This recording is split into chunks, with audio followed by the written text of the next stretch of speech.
tadi sudah menyampaikan keynote yang kedua. Dan selanjutnya tanpa perlu berlama-lama lagi, Bapak Ibu yang telah hadir, kita akan langsung berbagi pengalaman yang tentunya akan bermanfaat untuk kita semua dengan para narasumber. Kita akan langsung masuk ke panel 1, untuk itu saya turut mengundang Ibu Wiwit Harris selaku moderator untuk bergabung bersama saya. Oke. Selamat pagi Ibu. Ya, selamat pagi Mbak Wanda, Mbak Vanda ya. Mbak Vanda. Luar biasa semangatnya. Semangat Ibu hari ini, sehat? Semangat ya, dan Sehat semoga dari pagi. semuanya sehat Bapak Ibu semua di sini. Karena Amin. kita melakukan acara konferensi ini dengan prokes ya.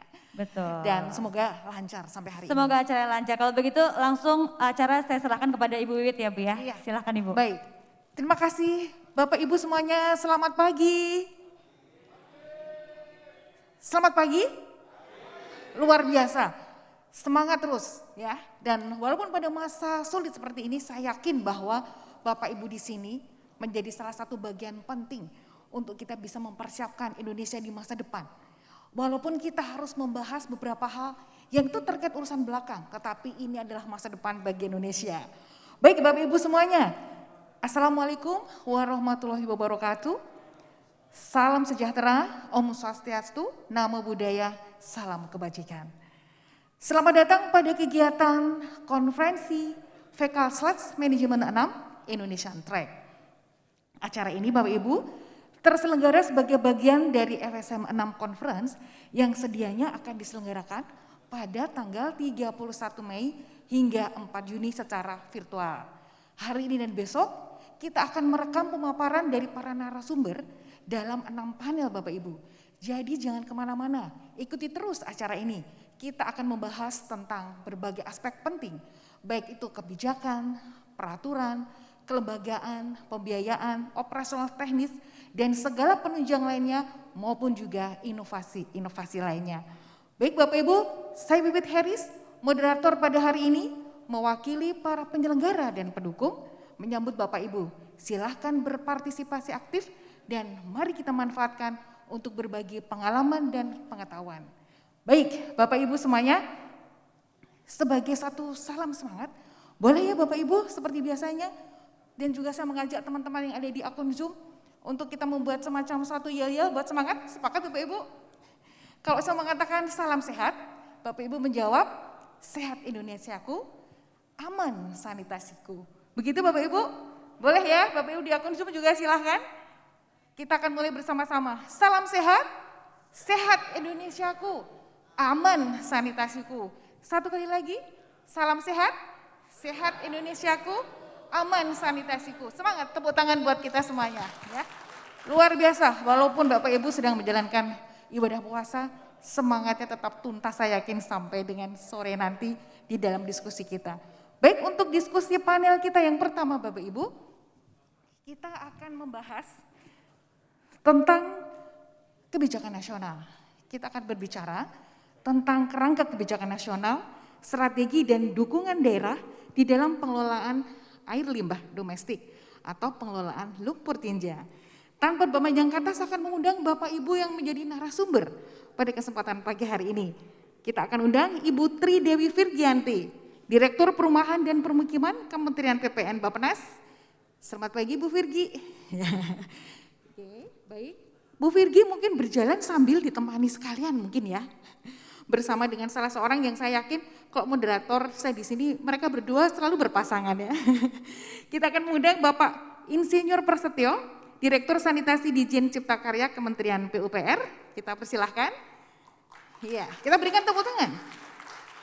Dan juga sebetulnya kita akan mengundang walaupun melalui akun Zoom, yaitu adalah Dr. Haji Sarifasa, Ketua Akopsi. Nah, saya akan mencoba untuk menyapa Bapak Ibu semuanya yang ada di sini. Bu Virgi, sehat Ibu? Oke, Pak Pras sehat? Oke, Pak Fasya semoga juga sehat ya. Beliau ada di Jambi di sana. Baik, Bapak Ibu semuanya, kalau kita membahas mengenai fecal sludge management ya, saya yakin bahwa tadi sudah diungkapkan di dalam sambutan pembukaan. Banyak tantangan tapi itu juga sekaligus peluang.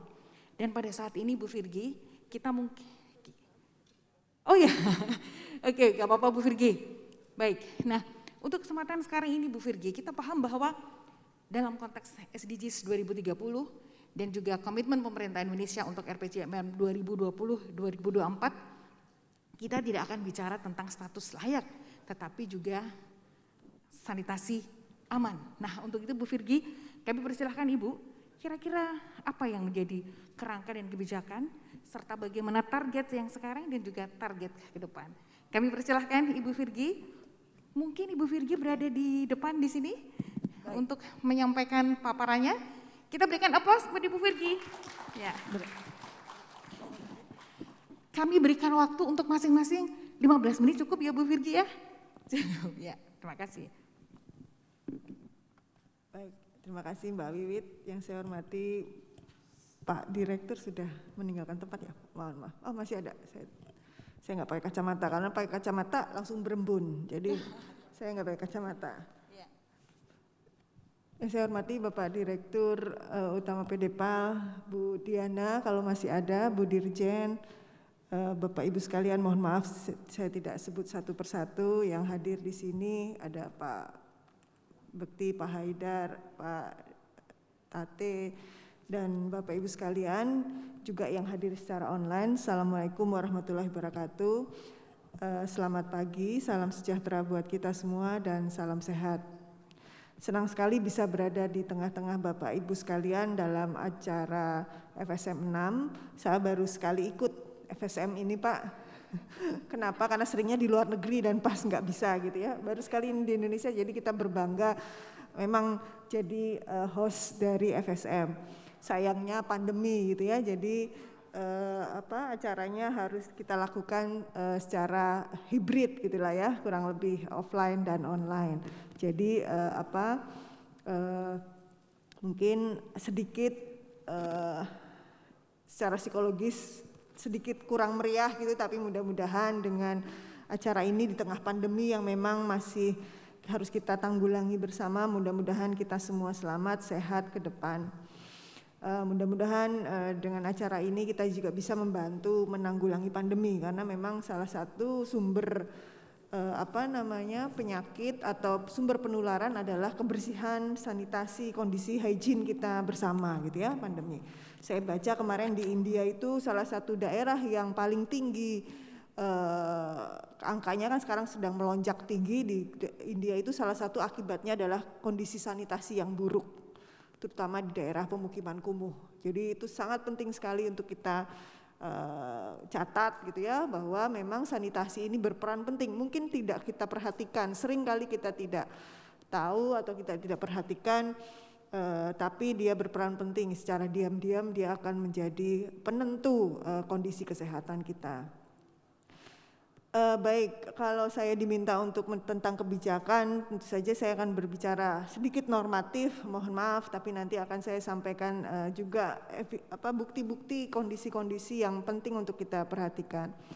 Nah, dari sisi tadi FSM ini, kita memang di dalam SDG kita sudah diminta menuju tadi akses aman, tidak hanya layak gitu ya, dan kita sudah sebentar lagi gitu ya, tidak lama gitu ya, mungkin dalam waktu 10-20 tahun ke depan kita akan menjadi negara maju gitu ya.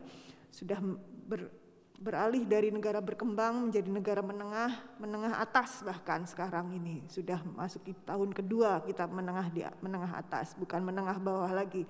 Jadi kualitas pembangunan kita harus makin baik.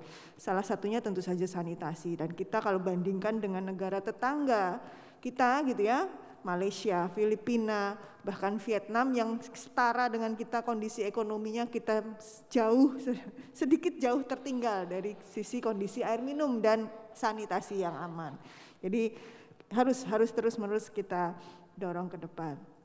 Nah, kalau ini ada beberapa bukti tentu saja, baik dari sisi sanitasi itu mempengaruhi angka diare, stunting, risikonya lebih rendah 23%, besar itu 23%, dan risikonya lebih rendah 27% untuk stunting kalau kita punya sanitasi yang layak, baru ke layak. Padahal kita ingin menuju ke aman, berapa persen lagi artinya?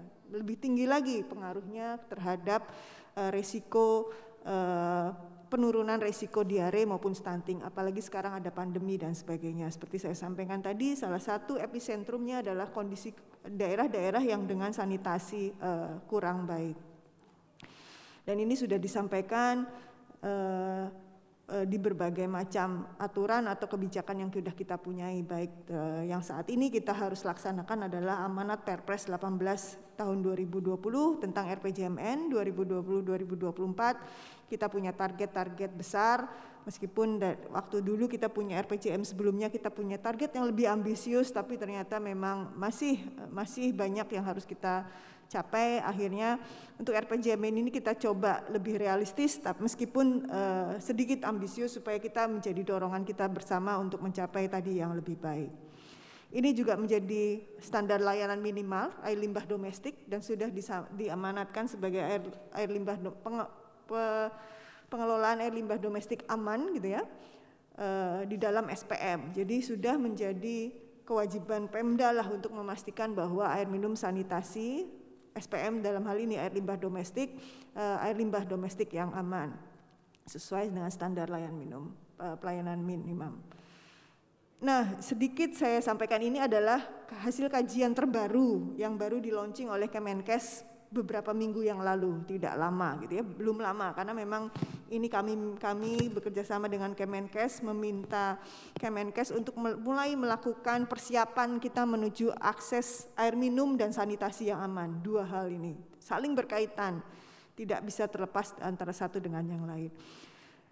Ini baru keluar beberapa bulan baru di launching gitu ya, jadi mungkin belum tersebar ke Bapak Ibu sekalian. Jadi sekalian saya sosialisasikan sedikit temuan, meskipun panjang, banyak sekali temuan-temuan lain.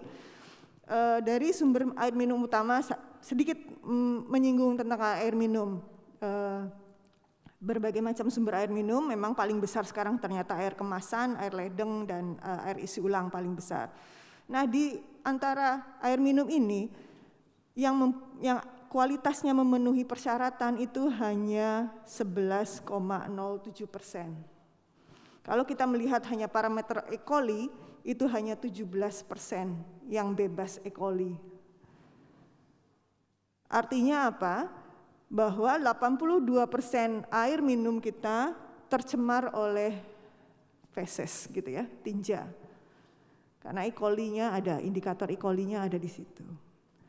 Padahal mungkin air minum itu paling banyak ada air kemasan, air pipa maupun air sumur-sumur gali baik yang terlindungi, mata air terlindungi dan lain-lain sebagainya. Jadi ini bukti bahwa memang air minum kita sangat terpengaruh oleh kondisi sanitasi. Kita tahu septic tank kita tidak standar, mungkin masih walaupun sudah ada perbaikan terus-menerus dari Bapak Ibu sekalian di daerah maupun dari bantuan pusat maupun masyarakat sendiri. Tapi letaknya yang memang apalagi di perkotaan yang padat, letak septic tank kemungkinan saling berdekatan gitu ya, tidak bisa dihindari. Artinya standarnya akan harus makin tinggi supaya aman, tidak hanya untuk lingkungan, tidak hanya untuk manusia, tapi juga untuk sumber air minum ini. Jadi saling terkait. Nah, hal-hal itu kemudian memperlihatkan bahwa pentingnya akses sanitasi aman. Kalau dari sana dengan kebijakan kita yang ada, target-target yang ingin kita penuhi adalah sebagai berikut. Pertama, capaian kita di 2020, walaupun kita pakai baseline 2019 waktu itu untuk RPJMN ini, tapi kita sudah punya data untuk 2020 naik sekitar 2% untuk air limbah, akses sanitasi layak air limbah domestik, tapi yang aman tuh hanya naik 0,1%. Sekitar 0,1%, 0,14% lah kalau mau lebih tinggi. Akses aman, artinya apa? Memang dorongan kita terhadap akses aman ini masih perlu kita perkuat. Kemudian untuk praktek BABS turun sekitar 1,5%, jadi ini cukup ya masih on track lah gitu ya, tapi kita masih perlu terus untuk memastikan bahwa BABS ini harus 0% di tahun 2024. Target kita di 2024 90% akses sanitasi layak dan 15% aksesnya aman. Kalau kita sekarang 7,64, kira-kira bisa nggak kita sampai ke 15% di aman. Itu tentu saja kami sangat perlu bantuan Bapak Ibu sekalian. Ini adalah milestone kita sebelum ke 2030 yang sebenarnya kalau SDG mengamanatkan aman untuk secara universal gitu ya, tapi mungkin melihat kondisi Indonesia kita kurang lebih mungkin 100% akses layak untuk air limbah dan mungkin kurang lebih 30% akses aman di tahun 2030. Mudah-mudahan bisa tercapai 53 maaf. 100% layak dan 53% aman. Bisa nggak? Itu yang harus kita hitung lagi. Baik. Nah, capaian kalau kita melihat capaian lanjut. Capaian dan target 2024 per provinsi, ini artinya menjadi evaluasi kita sendiri. Saya nggak kelihatan Mas, maaf. Kalau mau ngasih tanda berapa menitnya nggak kelihatan, silau soalnya. Oke, anak panjang ini sebenarnya, tapi karena saya kadang suka cerita juga. Capaian per provinsi terlihat rata-rata memang di sekitar 70% gitu ya. Ada yang lebih tinggi hampir 90%, ini seperti DIY, Bangka Belitung, Bali, Kalimantan Timur gitu ya Pak Haidar nih, dan beberapa daerah sekali yang lain. Tapi ada yang tertinggal juga di bawah 70% seperti kita hanya punya satu alhamdulillah, yaitu Papua. Tapi menuju ke 100 gapnya masih cukup besar untuk hampir semua daerah. Ini kalau dilihat petanya yang merah-merah ada di bawah rata-rata nasional itu Papua memang paling banyak, Kalimantan, sebagian di bagian barat dan selatan, Sumatera di bagian timur gitu ya. Ini perlu menjadi perhatian. Masih terdapat 17 provinsi dengan akses sanitasi layak di bawah rata-rata nasional. Itu baru akses sanitasi layak. Kalau kita bicara akses sanitasi aman, seperti ini gambarannya. Dari Aceh sampai Papua, mungkin kalau dilihat yang hijau tua, capaian tertinggi ada di Jakarta, Bali, Jogja, dan mungkin Aceh. Gitu ya kurang lebih. Tapi ada yang sangat rendah seperti Maluku, Papua, Sulawesi Tenggara, NTT dan sebagainya. Untuk kita sudah menghitung target untuk masing-masing provinsi, jadi target nasional kita turunkan menjadi disaggregate menjadi target-target provinsi dan sudah kita konsultasikan dengan provinsi meskipun belum semua provinsi menyepakati atau memberikan feedback gitu ya. Mungkin udah lebih dari setengahnya, sekitar 25 provinsi sudah kembali kepada kita untuk memastikan bahwa mereka oke dengan target-target tersebut. Nah ini targetnya, gapnya masih ada yang cukup besar seperti DKI, Jawa Timur dan sebagainya. Nah akses sanitasi aman di Indonesia dilakukan melalui 2 track gitu ya, baik yang setempat maupun yang terpusat. Yang setempat yang itu akan jadi forum kita pada hari ini perlu tadi dari 15% akses aman di tahun 2024, akses yang akan ditunjang oleh FSM adalah sebesar 12%. Itu kami harapkan ini akan memerlukan 505 unit IPLT yang beroperasi ya, tidak hanya terbangun tapi beroperasi, gitu ya Pak Haidar ya Pak. Jadi tidak hanya terbangun tapi beroperasi. Kalau beroperasi tidak hanya infrastruktur yang harus dilakukan, persiapan kelembagaan, persiapan layanan, tarif, manajemen, keuangan dan sebagainya perlu diperhatikan. Ini selain 505 dari sisi fisik, 505 IPLT juga diperlukan 1154 truk tinja. Nah, enablernya tadi selain infrastruktur yang harus dibangun, kita perlu pemicuan, optimalisasi IPLT yang terbangun. Banyak sekali IPLT yang sudah tadi setengahnya kalau nggak salah Bu Diana menyampaikan, kurang lebih Pak Pras ya, yang tidak beroperasional secara optimal. Mungkin kita perlu rehabilitasi dan penguatan layanan serta sinkronisasi perencanaan dan pendanaannya sendiri. Nah, itu ada 5 hal yang jadi strategi atau arah kebijakan yang kita yang utama, yaitu kapasitas institusi dan layanannya sendiri, komitmen dari daerah, kepala daerah terutama, kalau itu kuat biasanya akan berjalan dengan lebih baik. Kemudian infrastruktur yang dibangun dan layanan sanitasi yang dibangun adalah sesuai dengan karakteristik dan kebutuhan daerah. Dan perubahan perilaku serta pengembangan kerjasama dan pola pendanaan. Pendanaan kalau di dalam RPJMN ini kurang lebih akan dibutuhkan 143 triliun, di mana mudah-mudahan ini bisa kita penuhi, 50%-nya lebih dipenuhi melalui APBN, baik melalui reguler maupun DAK dan hibah. Jadi kemudian di luar itu tentu saja tidak mungkin lagi dipenuhi dari APBN, kita perlu APBD, kita perlu masyarakat sendiri yang besar karena sarana prasarana akan banyak ada di rumah tangga dan juga pendanaan-pendanaan lain. Perlu terutama untuk fisik, tapi jangan dilupakan tadi hal-hal yang non fisik. Dari open defecation menuju sanitasi aman, kita perlu memastikan 4 hal, yaitu tidak ada slippage kembali ke perilaku sebelumnya, akses sanitasi harus meningkat menjadi aman, investasi sanitasi yang memadai, dan peningkatan layanan yang berkualitas. Itu waktu saya habis ya kayaknya Bu, Mbak Wiwit. Belum ya? Tadi tulisannya tinggal 1. Ini beberapa hal yang kami evaluasi sedikit gitu ya, sedikit detailnya pasti akan lebih banyak dari ini gitu ya, tapi secara umum hal-hal yang masih kita perlu peningkatan adalah hal yang coklat dan biru dan merah ini 3 hal. Kalau di sisi sumber STBM, peningkatan perubahan perilaku itu penting, kampanye, dan kami harapkan Pemda bisa melit ini dari hulu sampai hilir, kemudian bersama-sama dengan dinas terkait gitu ya.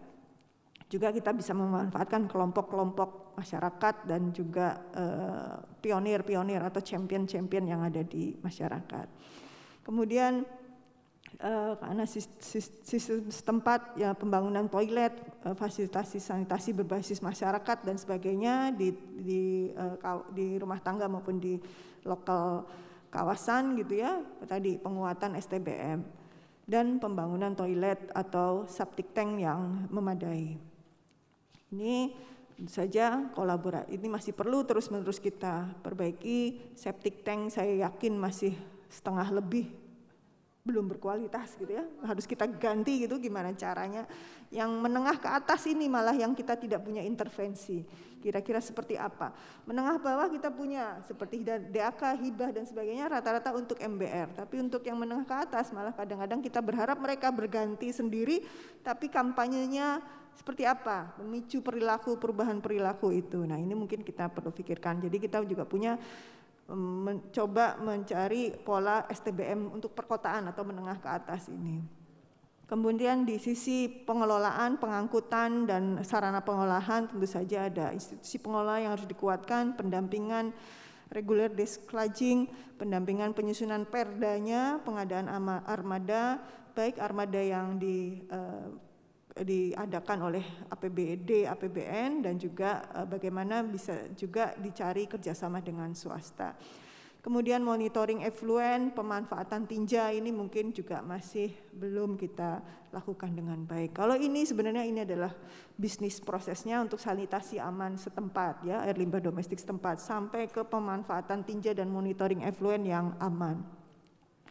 Nah, ini tentu saja perlu kriteria minimum yang dipersiapkan untuk implementasi FSM adalah operator, regulasi untuk pengaturan SPALD, program LLTT dan tarif, database pelanggan, dan instalasi pengolahan lumpur tinja yang beroperasi dengan baik.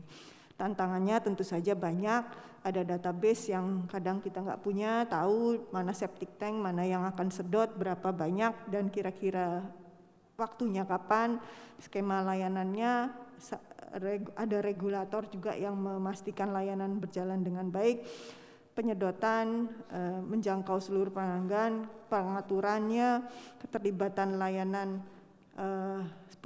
swasta atau pihak-pihak lain, penegakan hukum kalau tidak ada yang tidak memenuhi aturan yang ada, sarana prasarana, manajemen dan dukungan pendanaan. Ini beberapa kisah, maaf kok sudah terima kasih. Balik lagi ke slide 10. Sebelumnya, maaf. yang slide tentang komunikasi dan Atau salah slide, atau salah file. Sebelumnya apa ya Mas? Mana ya operator? Oh sudah ya. iya. Sebenarnya Ya, yang Bapak Ibu disampaikan ini. Oke, ini ada beberapa kisah sukses, mungkinnya tidak ada di slide, mohon maaf. Beberapa bagaimana mendorong tadi layanan FSM yang lebih baik. Satu, ini di Kendari, mungkin Bapak Ibu sekalian ada yang dari Kendari. Saya sengaja memberikan contoh yang baik supaya lebih terpacu, tidak contoh yang buruk kan tadi. Jadi yang baik ini contoh program Lentera yang mewajibkan ASN sebagai contoh pelaksanaan LLTT di Kendari. Dan juga pembayarannya cicilan melalui bank setempat. Ada regulasi, ada IPLT, ada database tapi juga di situ. Jadi lengkap. Ini bisa menaikkan frekuensi penyedotan tangki septic dari 1 sampai 2 rumah per hari menjadi 9 rumah per hari. Jadi naiknya cukup besar. Kemudian LLTT ini juga menjadi syarat bagi pengurusan surat-surat administrasi di Pemda setempat seperti KTP dan sebagainya misalnya gitu ya. Atau pengurusan berbagai izin dan surat-surat. Jadi kemudian database pelanggan ada di Makassar dan Gersrik yang cukup komprehensif sehingga mereka tahu mana konsumen yang memerlukan penyedotan, kapan penyedotan sebagainya bisa dilakukan melalui database berbasis teknologi informasi. Itu juga memudahkan kita. Penyedotan secara teratur bisa kemudian terpantau dengan baik. Keterlibatan publik gitu ya, banyak sekali contoh di Muara Enim, di Sopeng dan di berbagai tempat yang lain saya yakin banyak juga bagaimana ada tinja squad, ada sanitation jihad, ada amnesti tangki septic dan sebagainya. Jadi itu mendorong kita supaya masyarakat mau ikut dalam langganan LLTT dan menyedot septic tanknya. Kemudian kerjasama dengan swasta banyak juga dilakukan di Bekasi, di Kota Bandung dan Solo, Muara Enim dan sebagainya, termasuk pembayaran non tunai supaya lebih memudahkan pelanggan. Tadi artinya memang kami ingin menegaskan sekali lagi bahwa komunikasi dan promosi kepada para calon pelanggan dan para pelanggan masyarakat kita ini merupakan kunci utama. Dan memang Pemda yang paling dekat dengan mereka, walaupun mungkin perlu terus-menerus secara nasional juga ini digaungkan, kami harapkan bisa juga dilakukan di tingkat lokal gitu ya Pemda, supaya masyarakat bisa naik demand-nya terhadap layanan lumpur tinja terjadwal ini dengan lebih baik. Bisa melalui kampanye, digital marketing, call center, bekerjasama dengan swasta dan program-program lainnya. Mungkin itu Bu Mbak Wiwit, Bapak Ibu sekalian bisa saya sampaikan. Terima kasih, mohon maaf kalau ada yang kurang berkenan. Assalamualaikum warahmatullahi wabarakatuh. Waalaikumsalam. Terima kasih banyak untuk Ibu Tri Dewi Virgianti STMEM. Bu Virgi selalu penuh semangat ya Bu ya, karena persoalan tentang penanganan sanitasi ini memang butuh orang-orang semangat seperti Bapak Ibu semua yang ada di sini ya. Dan tadi hal yang menarik Bu Virgi kalau saya catat ya Bu, ternyata 2024 kita harus 0 kan Ibu ya, stop BABS ya, stop BABS menuju sanitasi aman 15%. Angkanya menarik sekali loh Bu, kalau tadi saya catat Bapak Ibu semuanya 15% sanitasi aman itu butuh 505 IPLT operasional, jadi harusnya operasional ya, sambil saya melirik Pak Pras ini. Kemudian 1.154 truk tinja ya, dan angka-angkanya cukup bagus Bu, mudah buat diangkat 505 IPLT operasional dan 1.154 truk tinja. Oke, baik, semoga ke depan ini kita semuanya ya Bu ya, seluruh stakeholder, apalagi masyarakat yang menjadi bagian penting ya Bu, keterlibatan publik, bagaimana kemudian masyarakat Indonesia sendiri kemudian bisa bangkit menyadari pentingnya urusan belakang ini yang menentukan kesehatan kita semuanya. Dan semoga dapat terwujud secara konkret. Nah, terima kasih banyak Bu Virgi. Nah, kalau tadi kita melihat ada beberapa tantangan terkait sarana dan kita juga mendengar bahwa Indonesia adalah salah satu negara yang sudah punya standar pelayanan minimum ya. Dan kita ingin mendengar dari Pak Pras. Ya, ini Pak Pras nampaknya sudah cukup keras berpikir nih Pak Pras. Tapi saya lihat dari tahun ke tahun bertemu Pak Pras ini tetap penuh semangat dan kita ingin mendengar dari Pak Pras. Kalau tadi dari arahan dan kebijakannya sudah Pak dengan beberapa target capaian yang perlu kita capai dengan semua tantangannya, bagaimana Pak untuk kesiapan sarana, kesiapan infrastrukturnya, kesiapan SPM-nya dan juga program-program untuk mendukung agar strategi implementasi pengelolaan air limbah domestik ini bisa mencapai target. Waktu dan tempat kami persilahkan kepada Insinyur Prasetyo Master of Engineering, Direktur Sanitasi Ditjen Cipta Karya Kementerian Pekerjaan Umum dan Perumahan Rakyat. Kita berikan aplaus. Silahkan Pak Pras. Oke, silahkan Pak.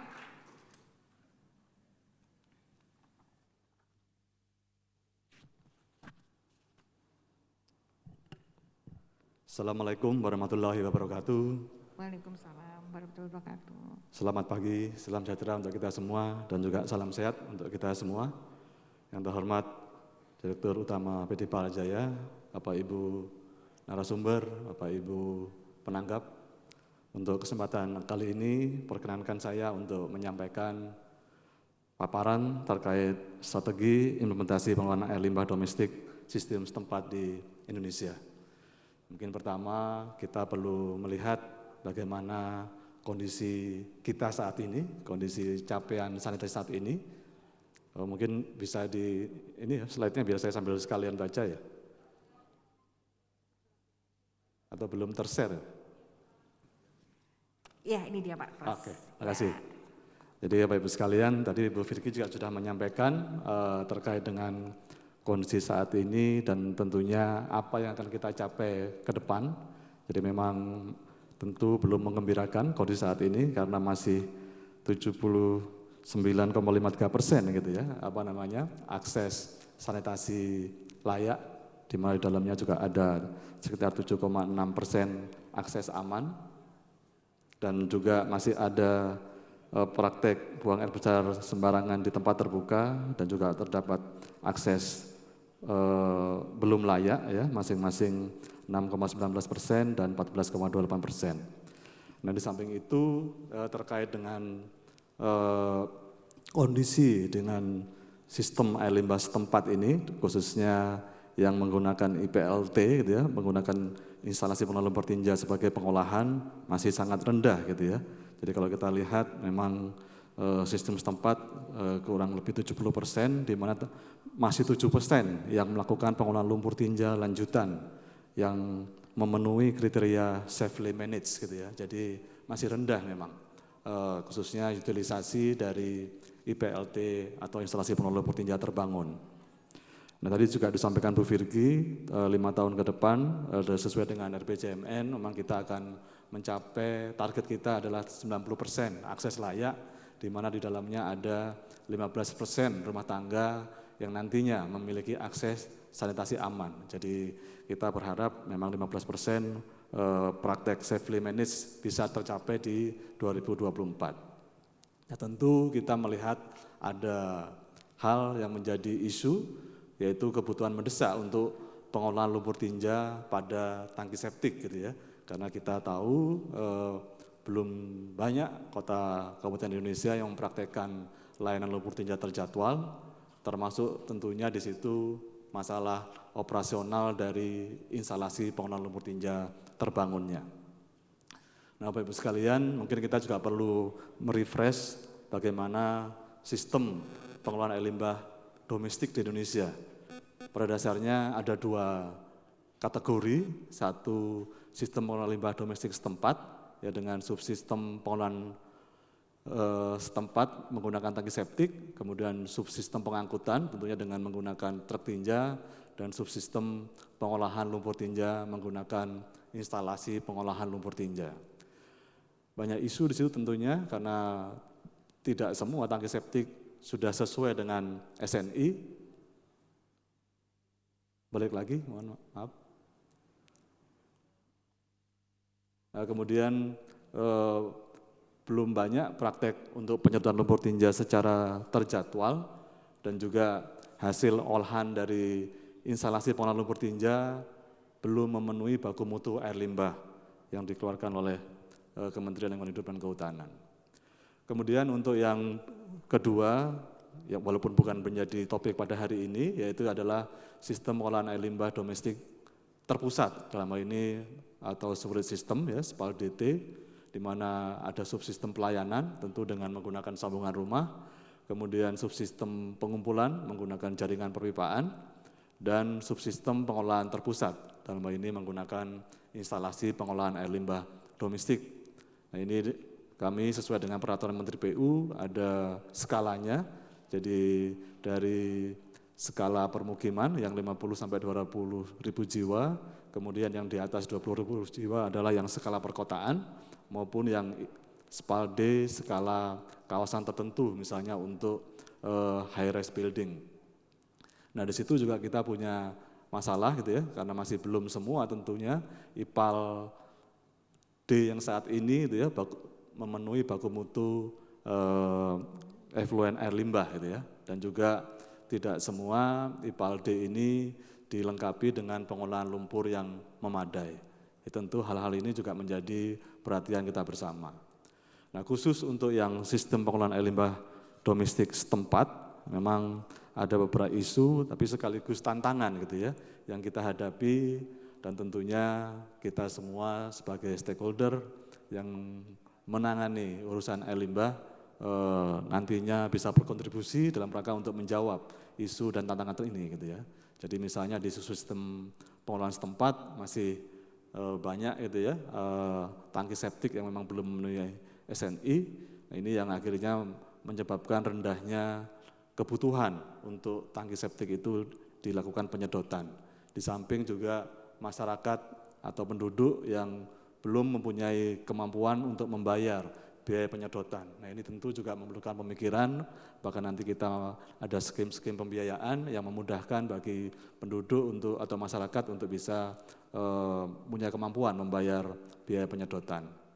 Nah kemudian juga yang tidak kalah penting ya terkait dengan ada ketersediaan data gitu ya, database kita terkait dengan tangki septik sebagai calon pelanggan itu masih kurang gitu ya. Jadi memang kota kabupaten yang sudah difasilitasi melalui program LLTT sudah mulai melakukan pendataan, tapi saya meyakini mayoritas kota kabupaten di Indonesia belum mempunyai data tangki septik sebagai calon pelanggan. Jadi kalau data dalam isian survei memang ditulis ya kepemilikan kepemilikan tangki septik di masing-masing rumah tangga misalnya, tapi masih belum dalam bentuk database yang bisa dipakai sebagai nantinya sebagai calon pelanggan.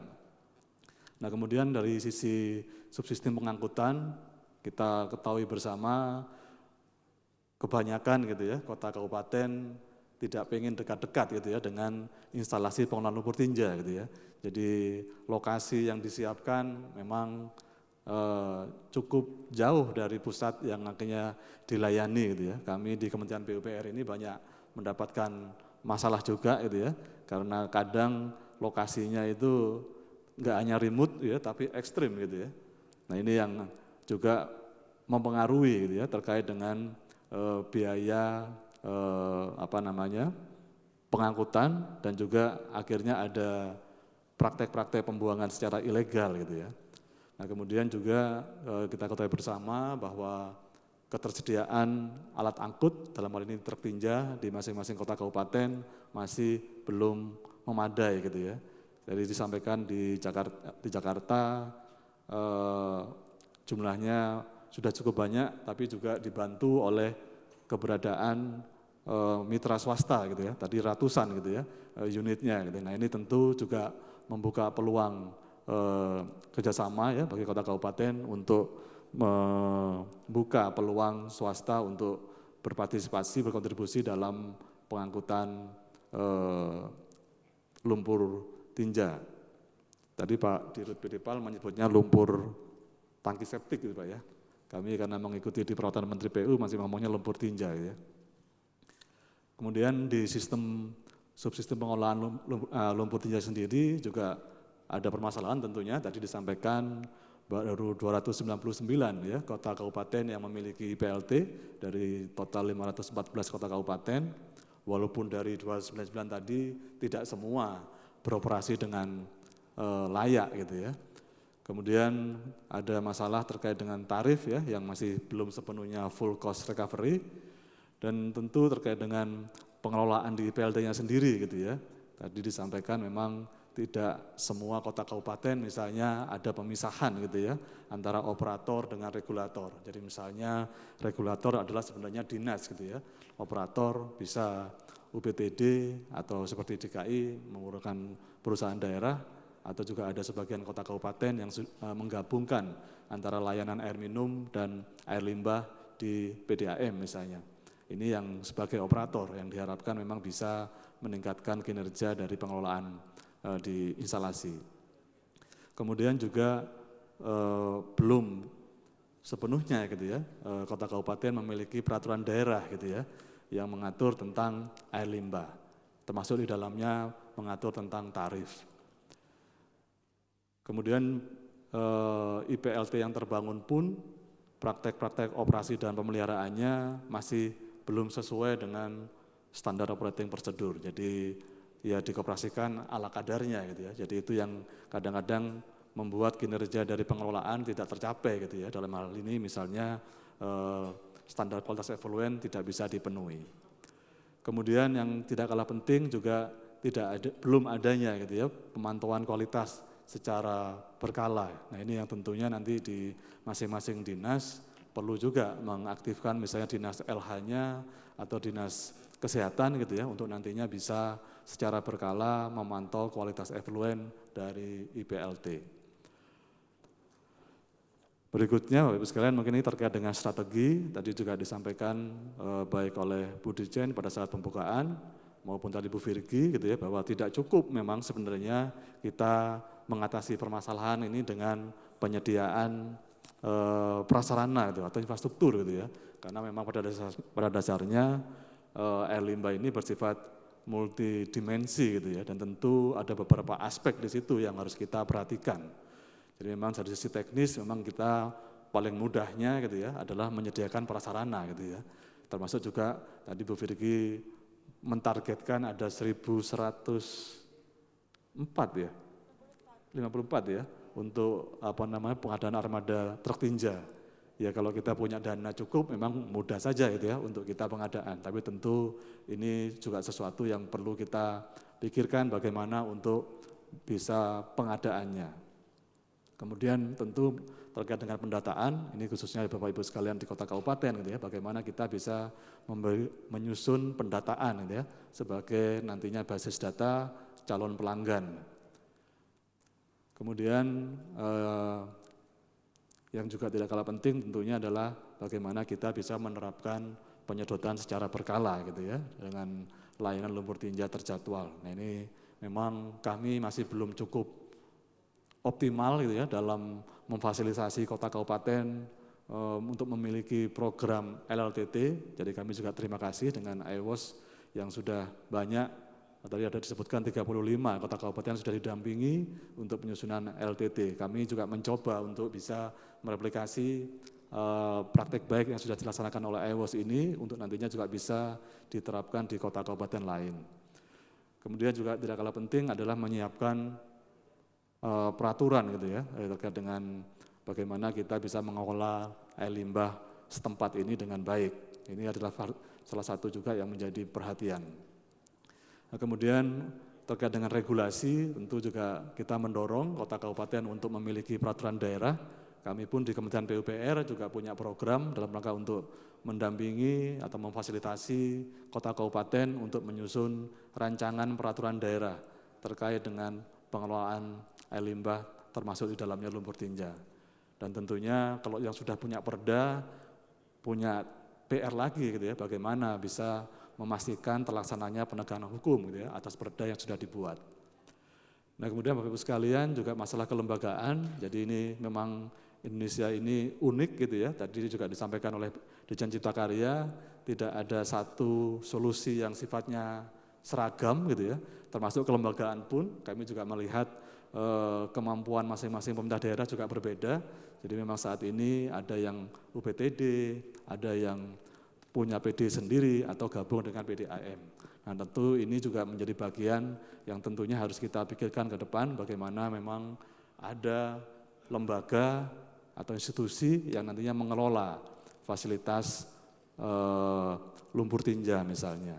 Dan tentu untuk itu diperlukan sumber daya manusia yang kompeten, dan kami di Kementerian PUPR juga punya kegiatan, punya program dalam rangka untuk peningkatan kapasitas SDM melalui Balai Teknologi Sanitasi yang kami miliki di Surabaya.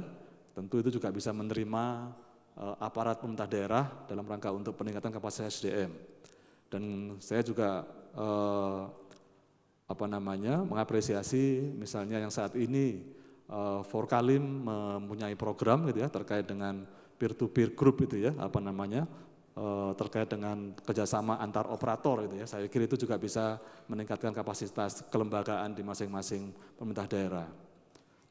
Kemudian yang tidak kalah penting dan klasik ini ya terkait pembiayaan gitu ya. Jadi kami ya ingin memastikan ya bahwa pemerintah daerah yang misalnya sudah memiliki instalasi pengelolaan lumpur tinja yang dibangun oleh Kementerian PUPR memang mempunyai anggaran dalam rangka untuk mengelola fasilitas terbangun gitu ya. Dan juga kita berharap bahwa ada retribusi yang sudah diatur dalam perda misalnya dan juga tarif ya dalam rangka untuk pengelolaan lumpur tinja ini. Nah kemudian kita juga memahami ada beberapa sumber pendanaan yang sebenarnya bisa diakses oleh pemerintah daerah dalam rangka untuk meningkatkan pembiayaan dalam pengelolaan air limbah ini. Kemudian Bapak Ibu sekalian yang tidak kalah penting tentu juga masalah peran serta masyarakat gitu ya, karena memang masyarakat di sini diharapkan bisa tadi Bu Virgi menyampaikan kalau yang masyarakat menengah dan berpenghasilan rendah bisa difasilitasi oleh Kementerian PUPR misalnya dalam rangka untuk mendorong untuk kepemilikan tangki septik. Ada juga misalnya dari kami APBN, ada dari hibah misalnya, kemudian dari DAK, tapi untuk yang high income tentu treatmentnya berbeda.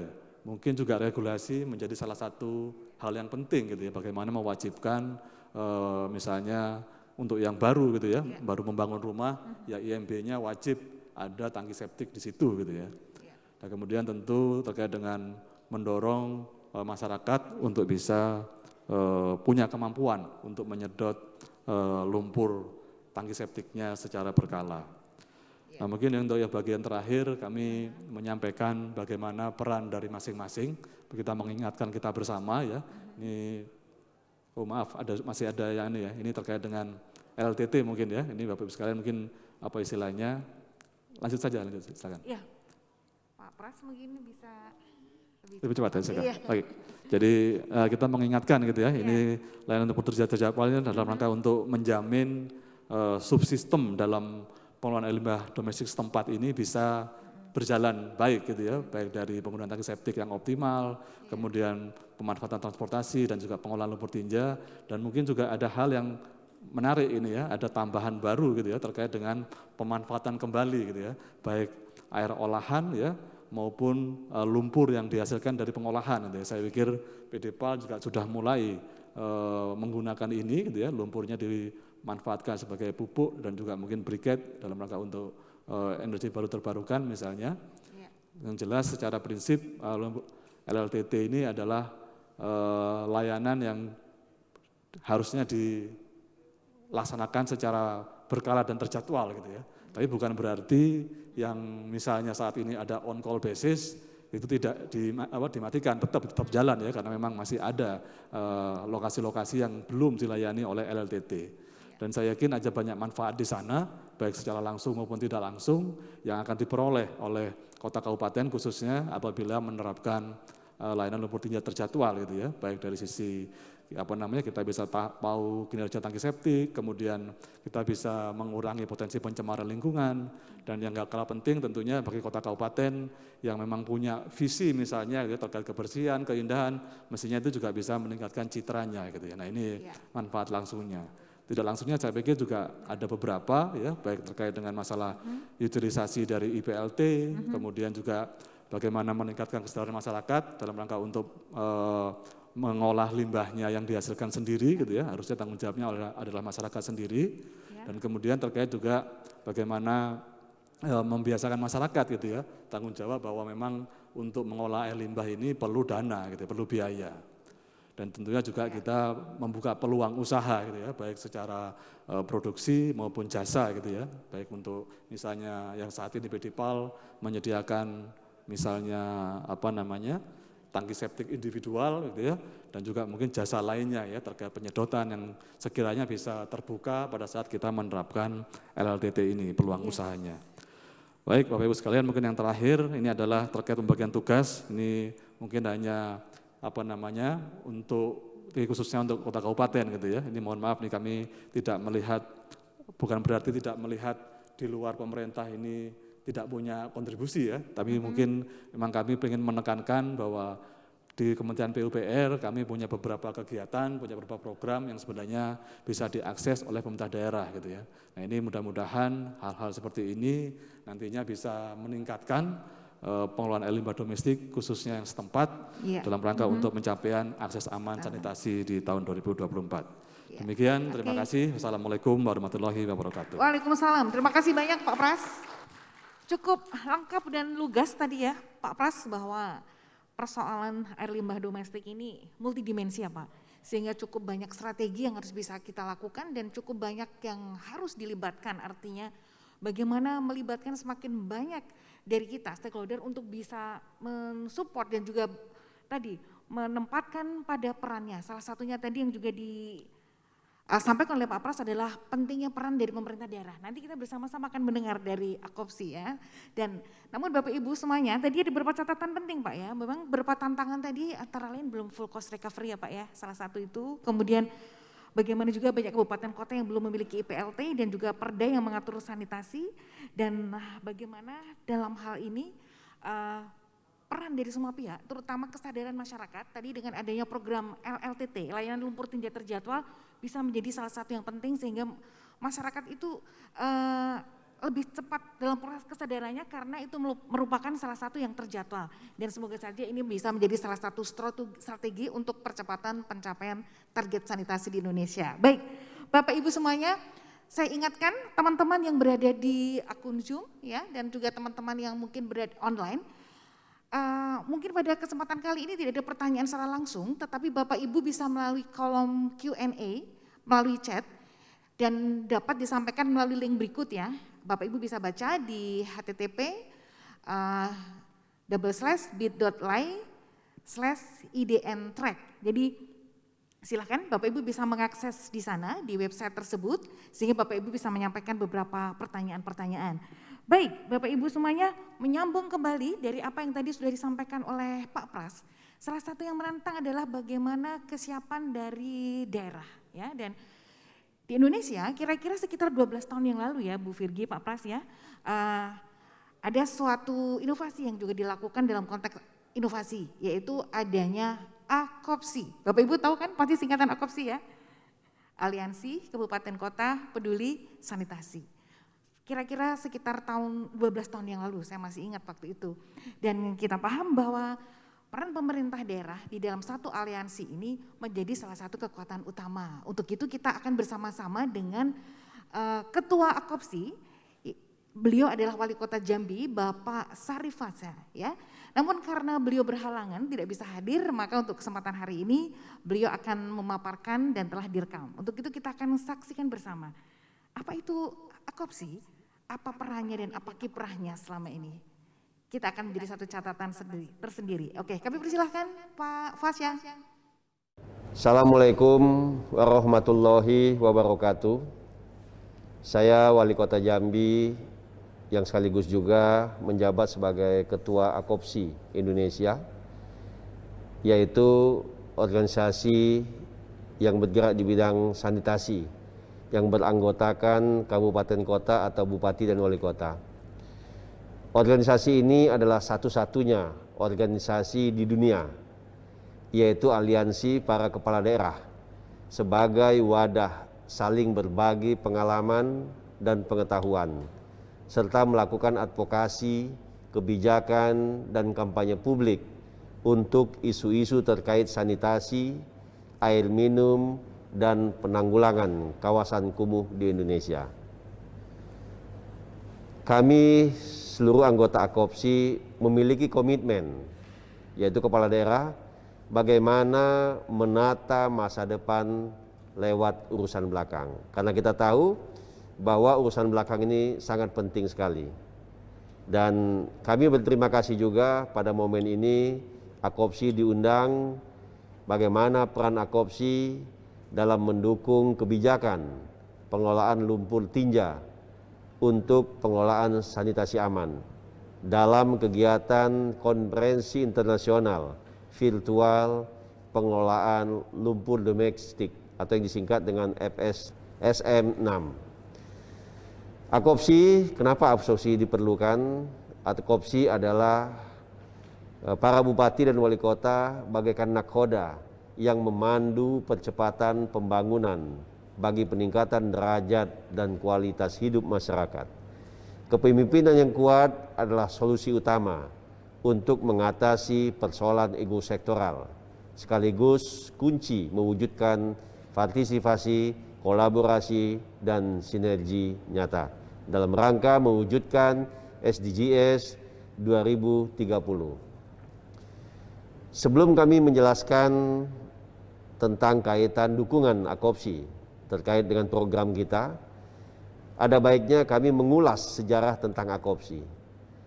AKOPSI diprakarsai salah satunya adalah oleh Wali Kota Surakarta saat itu, yaitu pada tanggal 6 April tahun 2009, yaitu Bapak Joko Widodo.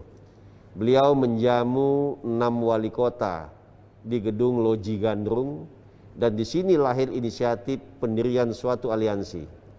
Kemudian tanggal 22 Oktober tahun 2009 dicetuskan deklarasi Jambi oleh 12 wali kota yang bersepakat mendirikan Aliansi Kota Peduli Sanitasi yang disingkat menjadi AKOPSI.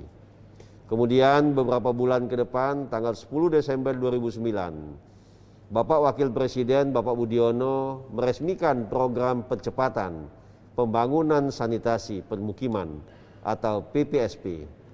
Kemudian tanggal 15 Januari 2010, AKOPSI berganti menjadi AKOPSI. Kalau tadinya hanya Aliansi Kota Peduli Sanitasi, maka bertambah menjadi AKK, Aliansi Kabupaten Kota Peduli Sanitasi, karena ada aspirasi kabupaten yang ingin mendaftar sebagai anggota resmi aliansi ini. Kemudian tanggal 20 Oktober 2013, AKOPSI tidak hanya bergerak di sektor sanitasi, tetapi juga air minum, perumahan, pemukiman, dan persoalan kawasan kumuh perkotaan. Keunikan AKOPSI lahir secara sukarela, berdasarkan kesadaran, bukan top down, bukan instruksi atau inisiasi pemerintah pusat, tapi murni ini adalah bottom up dari bupati wali kota yang peduli dengan sanitasi. Kemudian pendekatan advokasi terpadu dengan intensif formal dan informal personal ke bupati wali kota anggota AKOPSI, gubernur dan pemangku kepentingan. Mitra pemerintah pusat ada di 7 kementerian terkait pembangunan air minum dan sanitasi yang tergabung di kelompok kerja nasional. Jaringan keanggotaan terdiri dari para bupati dan wali kota yang memiliki kesamaan aspirasi, kepedulian, dan upaya untuk penyediaan layanan dasar masyarakat, khususnya sektor sanitasi, air bersih, dan kawasan kumuh permukiman. Kemudian juga AKOPSI memiliki keragaman kegiatan secara berkala sesuai kebutuhan anggota, memiliki legalitas formal, kolaborasi intensif, serta mendapatkan apresiasi dari Menteri PPN Bappenas, Menteri Kesehatan, Menteri Dalam Negeri, dan Menteri Pekerjaan Umum dan Perumahan Rakyat beserta jajaran. AKOPSI berupaya membangun dan menguatkan komitmen menjadi wadah saling berbagi sesama kepala daerah. Tahun ini ada 492 kabupaten kota telah memiliki nomor keanggotaan resmi AKOPSI. Yaitu yang dilakukan AKOPSI yaitu Gerakan PHBS Germas Kota Sehat, mengatasi stunting, mengagendakan SDGs 2030, STBM, sanitasi berbasis masyarakat, Sanimas, Pamsimas, kemudian sinkronisasi LPJMD dengan LPJMN, kemudian kotaku, kota tanpa kumuh, Nusantara sehat, promotif dan preventif kesehatan. Kemudian agenda dan kegiatan yaitu yang pertama kolaborasi dengan program kementerian, kemudian advokasi atau advokasi horizontal landing atau AHL, City Sanitation Summit, kemudian akopsi sinergi yaitu wadah medianya, kemudian roadshow advokasi yaitu pengurus berkeliling ke daerah-daerah yang memerlukan advokasi terkait dengan akopsinya. Kemudian knowledge event atau regional yaitu tukar-menukar kiat-kiat sukses dari setiap daerah yang akan ditularkan kepada kabupaten kota yang memang satu visi. Kemudian dalam pembelajaran 10 tahun akopsi, kepala daerah melakukan integrasi, sinergi dan koordinasi antara OPD dan non-OPD, termasuk juga TNI Angkatan Darat, CSR swasta, pemerintah desa dan media massa. Kemudian kepala daerah mengoptimalkan pentingnya upaya preventif. Yang ketiga, kepala daerah mampu melakukan terobosan, memobilisasi pendanaan hibah, non-APBD dan APBN, serta meningkatkan pendapatan asli daerahnya dengan mengubah air limbah dan sampah menjadi energi, menjadi produk. Kemudian optimalisasi sumber pendanaan, sanitasi dan air minum cukup banyak, tidak hanya melibatkan dana pemerintah tetapi juga melibatkan CSR, kemudian juga JISWAP, zakat, infak, sedekah dari yang dikelola oleh Basnas dan lain sebagainya.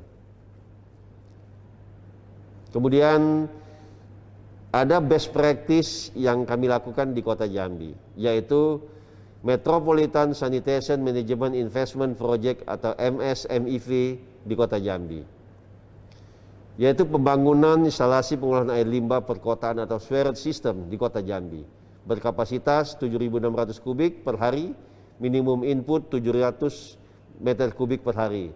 Sumber dana adalah loan ADB melalui Kementerian PU, lebih kurang 700 miliar.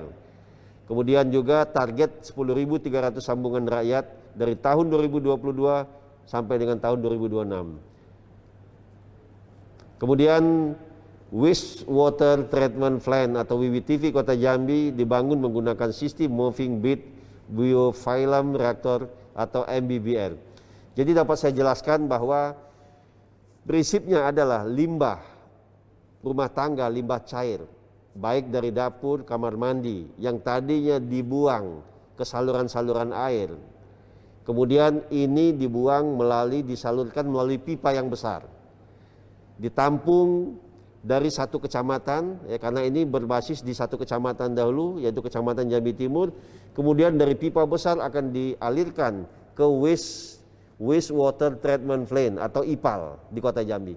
Kemudian hasilnya setelah dikelola akan menghasilkan air bersih, termasuk lumpur tinja kita pun akan dikelola menjadi air bersih. Dan air bersih ini nanti akan dikembalikan kepada masyarakat. Seperti apa? 25% nanti kembali ke masyarakat, yaitu digunakan untuk mencuci mobil, motor, menyiram tanaman, dan keperluan luar. Untuk keperluan dalam, makan, minum, atau air bersih untuk masak, itu masih menggunakan PDAM.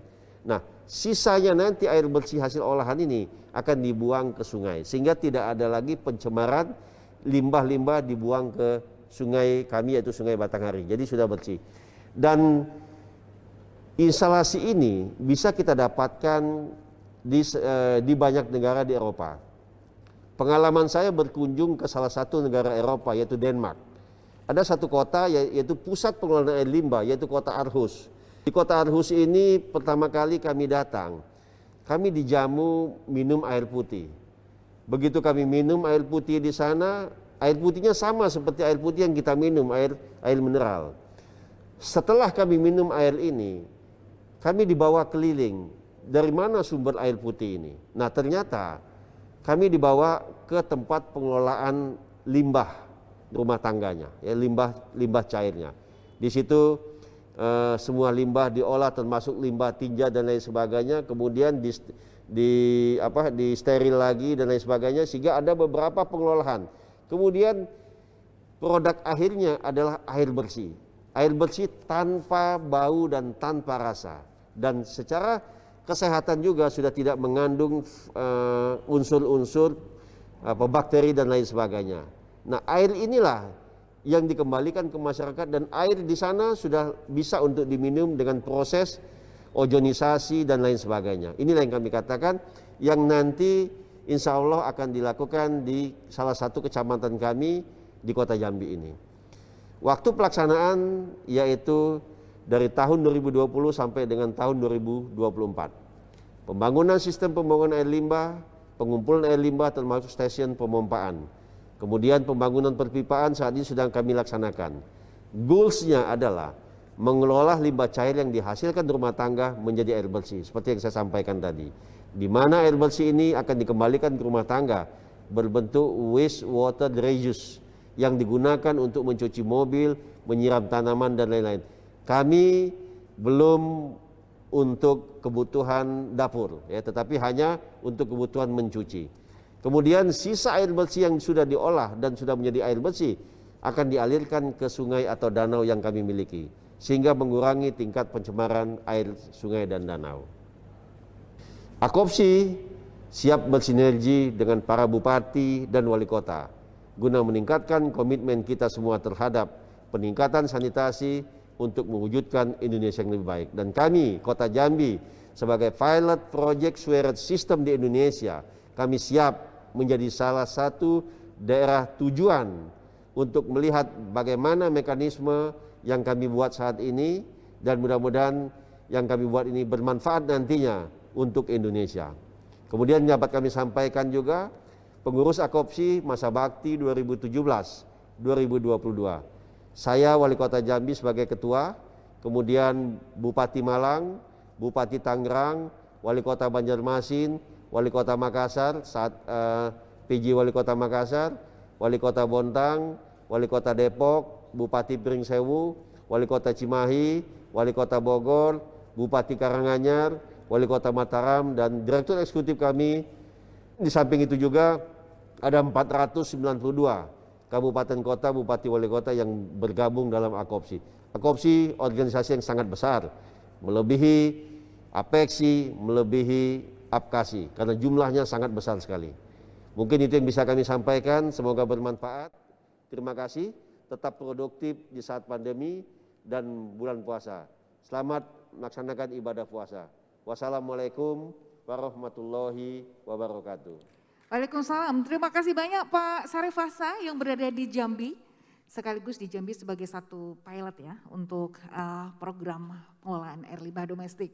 Luar biasa Pak Pras dan Bu Virgi, ternyata kalau kita mendengar bahwa Akopsi ini satu-satunya ya, artinya di internasional di Indonesia sudah ada aliansi kabupaten kota peduli sanitasi, dan saya yakin Bu Virgi, Pak Pras dan juga Bapak Ibu semuanya sering bertemu, dan Pak Sarif Hasa tadi mengatakan bahwa dalam usia yang sekarang sudah 12 tahun sudah cukup panjang, mereka tetap giat untuk bisa melakukan advokasi karena didukung oleh banyak sekali dari kepala daerah, kabupaten kota maupun provinsi, dan juga ada beberapa program lainnya yang tadi saya dengar bagaimana bisa memanfaatkan horizontal learning untuk membangun komitmen bersama ke depan. Dan semoga dengan demikian akan semakin kompak Bapak Ibu, karena salah satu dukungan kepala daerah ini bisa mendukung hampir dari seluruh aspek tadi yang sudah dikemukakan oleh Bu Virgi maupun juga Pak Pras. Baik, Bapak Ibu semuanya masih cukup kuat berada di sini? Salam sehat? Wah, sudah lupa semua nih Pak Pras dan Bu Virgi. Salam sehat, sehat Indonesiaku, aman sanitasiku. Baik, nah untuk kali ini sebelum nanti saya buka forum tanya jawab, ada seorang penanggap yang sudah siap di sana. Mungkin Bapak Ibu mengenal seorang dari Belanda yang punya nama Fort Bustrand ya. Beliau sudah lama tinggal di Indonesia dan sangat concern, punya passion, karena waktu itu memang kebetulan saya juga pernah bekerja bersama beliau di sektor air dan juga sanitasi, dan beliau terakhir itu sangat berkontribusi untuk pengembangan sektor WOS di Indonesia. Beliau salah satu dari advisor technical yang berada di USAID, iWOS Plus. Tentu sudah sangat kenal. Saya sapa dulu ya, Pak Fort Bustrand. Halo, good morning Pak Fort, selamat pagi. Bapak Wiwit, apa kabar teman-teman? Selamat pagi Pak Ford. Good morning Pak Ford. Thank you. Yes, it's still in the morning here. Okay, how are you Pak? Okay, and thank you very much for all the good presentations. Okay, Pak Ford. Are you in Indonesia or in Nederland Pak? Sekarang saya di Belanda. Oh di Belanda sekarang ya. Oke, baik Pak Ford.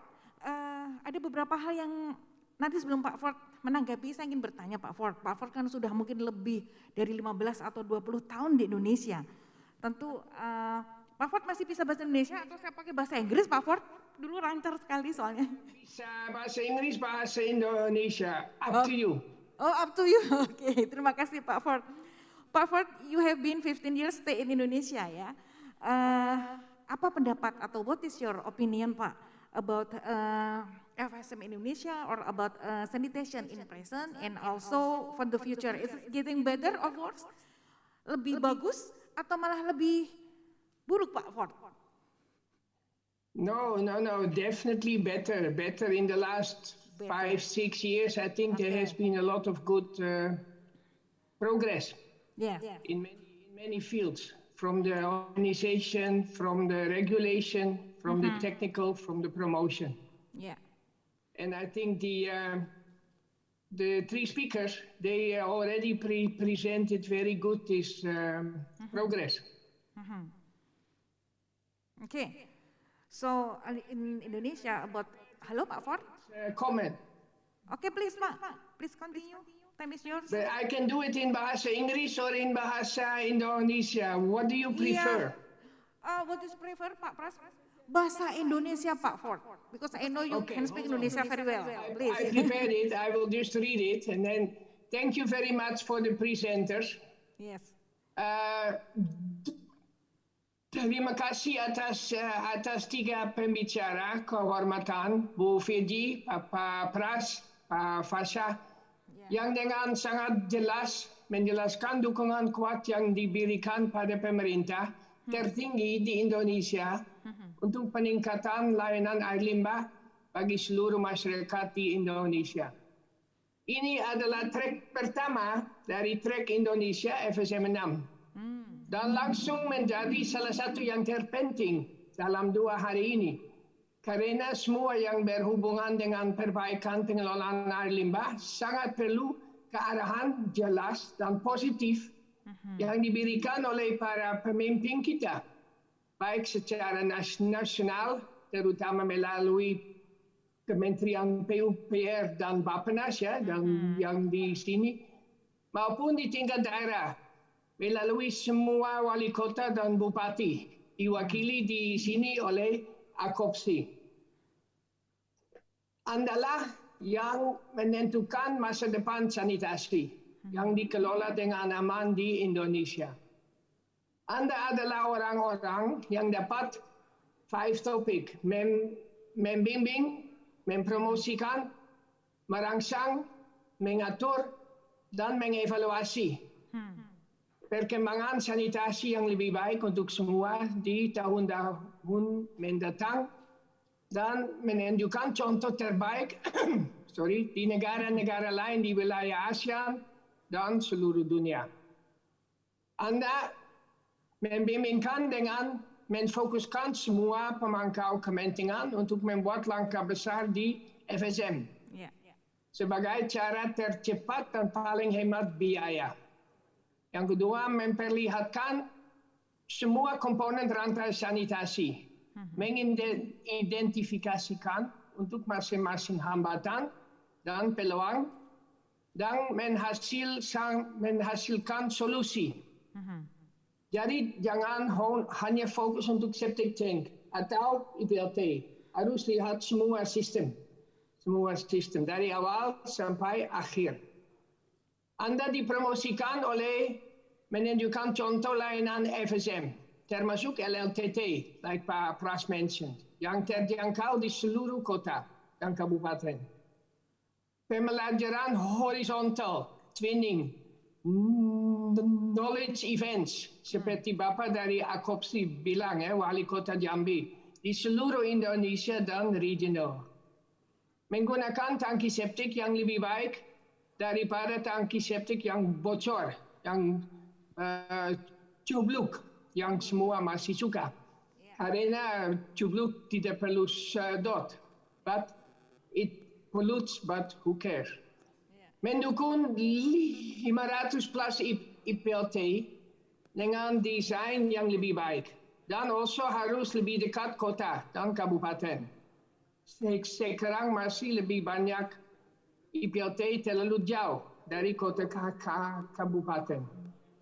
Anda merangsang oleh kolaborasi dengan sektor swasta untuk penyedotan lumpur yang efisien. Also dengan investasi 1,000 plus truk seperti Bu Firji bilang, I'm sure the swasta sudah siap untuk investment in the truck. Kalau mereka bisa kerjasama dengan operator profesional yang ditunjuk, operasi air limbah seperti PDM, UPTD di lokasi-lokasi Indonesia. Anda merancang oleh skema kredit atau subsidi untuk septic tank yang diperbaiki atau ditutup. Insentif untuk kota kabupaten yang siap untuk memulai sistem FSM yang aman. Anda mengatur oleh menetapkan tarif pemulihan biaya, cost recovery tarif, dengan subsidi silang antara kaya dan miskin. Seperti air minum. I think di Indonesia itu contoh yang sangat-sangat bagus. How the poor people can benefit. Standar teknik untuk kualitas effluent, pemosongan lubang, K3 dan SOP. Peraturan lokal yang jelas dengan template sebagai dasar untuk standar layanan minimum. Ini also khusus untuk Indonesia yang sangat kuat ya dengan standar layanan minimum link dengan air limbah. Skema sertifikasi dan pelatihan untuk operator profesional di sektor air limbah. Belasan Anda mengevaluasi dengan kualitas dan kuantitas layanan, termasuk cakupan melalui database. Penggunaan IPLT untuk menghindari sistem yang tidak digunakan lagi, the white elephant. Dalam 5 tahun terakhir, Indonesia telah mengambil banyak landasan dalam pengembangan layanan sanitasi yang lebih baik. Dan waktu untuk menembali semua ini dalam FSM 6 sangat tepat waktu. Very good timing to show the experience from Indonesia in FSM. Namun untuk Indonesia sendiri, kami masih berada di awal perjalanan panjang menuju sanitasi yang dikelola dengan aman untuk semua. Thank you.